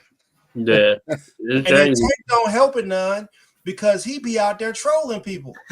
Oh yeah, he be on like, that fight was trash. But you hit the Colin Kaepernick and got a facial in the middle of the round, bro. And then ask people what's wrong. You ain't know why people thought that was weird. You couldn't. Y'all booing me? Y'all booing me? Right. Yeah. I heard him say that. Bro, no. You. I don't know, man. This was a good birthday. I'm gonna remember this one all the time. Oh yeah, salute there. Happy birthday. Yeah, happy birthday. Happy John, yo. Not paying attention in the corner, just looking away, dissing Calvin, just like, Tank was just so disinterested in this fight. Yeah. Like, what do you mean it's the 12th round? Where have you been? Yeah. Where have you been? Like, do you know where you are? This is 12th round? This is 12th round? Back talk in the corner was wildly disrespectful. Yeah, it's wild. You know what Floyd was doing? Floyd did something like that at his exhibition. Yeah. He kicked the referee out of the ring and got a new referee during the fight. You need a new role model, homie. Stop trying. You are not him. Yeah, you need to do that. That's I don't know, man. That's not cool. No, I'm with you. It's crazy. That's not cool, bro. It's crazy. All right. About to head up out this thing, huh? That's what I got. 2 hours. 1,000 memes of Tank. Yeah. Good on it for a couple hours, man. So that's good. Yeah. Yes, sir. I appreciate it. Appreciate y'all having me. Yeah, thank you, Dion. Appreciate you. Yeah, no worries, man. Dropping in. Rodolfo Rivera Jr. See you out there. Follow them at Ball and Buds podcast. We got 86 Sports. Everybody got YouTube channels. Follow everybody. That's right. We'll be back. We got a UFC card this Saturday, so we'll be rocking rolling on Thursday. Nice. And I'm sure I'll talk about Kaepernick. Hopefully it'll be a meme by then, Papa Junior. Yeah, I'll see a meme and post that joint. Hey, somebody find. I'm telling you, he hit that Colin Kaepernick, bro. That was yeah. Got the facial and everything. Oh, it's in my eye. It's in my eye. What? Hair grease, bro. Hey, listen, man. The girl posted the products that she used. I think you owe her a check now, homie. Like she did. You owe her a check. She did. Like, hold up, man. Don't blame it on me. Yeah. Gee, I didn't know that. All the males that follow all your hairstyles, you let them down. You know what I'm saying? I feel like he gotta go. I feel like he should. You know how people go to jail, they end up having to do community service and stuff like that. I feel like somebody needs to sue him and make him go around to barber schools and apologize to them for the way he took care of his hair business and disrespected their industry. You know what I'm saying? That'll be a good punishment. We need it on video. it just burned. I got my stuff done 2 days ago, and then man, shut up, man. Come on, man. Come on. That's nonsense. That's coming from. It was a jab, bro. We saw the jab. It was clean, just like the one you got when you was talking to the referee. The jab was clean. That was hilarious too. What? You're in a fight, buddy. I would have felt better if you had said it was the thumb of the glove, bro. That made more sense. Bro. We start using butters and stuff now, bro. We don't use Vaseline, petroleum jelly. We don't use that no more, bro. It was that TCB, that Blue Magic, and that pink moisturizer. It was that old new now back in his hair. Oh man, hey, Skywalker, you good, bro? You ain't have to say nothing. We got you. I don't know about that. I know about 3 Flowers, bro. We have our own hair grease, us Mexicans. Yeah. Then you stain your pillow sheets with it. Yeah, man. I used to wear that shit, man. My son likes to wear stuff like that here and there, bro. I don't know. He's young. It's all the cosmetic stuff. He likes his hygiene. Your son be rocking the do-rags, getting the waves right. Bro, he got a nice haircut from the Diamond Boy. He got a little design. He likes colognes, bro. Him and Boz would get along. Skywalker's family is gonna grow exponentially when he hit 14. You know what I'm saying? Keep on. He got the smell goods on too. All right. I'm about to send him something. We got to hope my wife gets all types of you know what I'm saying, colognes. I might have to send him something fresh. He likes that. Dad, let me get that Creed. Dad. I don't wear. I used to wear like when I was younger, but I'm older now. I just put deodorant on and walk out the door. Hey, there you go. And they got them new colognes now. What my cologne is? What my cologne is? Kush is my cologne, bro. You know what I mean? We're gonna get them some of that pheromone cologne. They ain't gonna be able to keep them off. They ain't gonna be able to keep them off of them. I got that Kush is my cologne. Give them some Stetson, some Aspen. Yeah. He's gonna be the Mexican Casanova. Casanova, me and Romeo. Bring it back. Yeah. But thank you guys, man. Be my dog. She trying to get up out that thing. Yeah. All right. Hey, y'all be easy now. All right. Peace. All right, folks.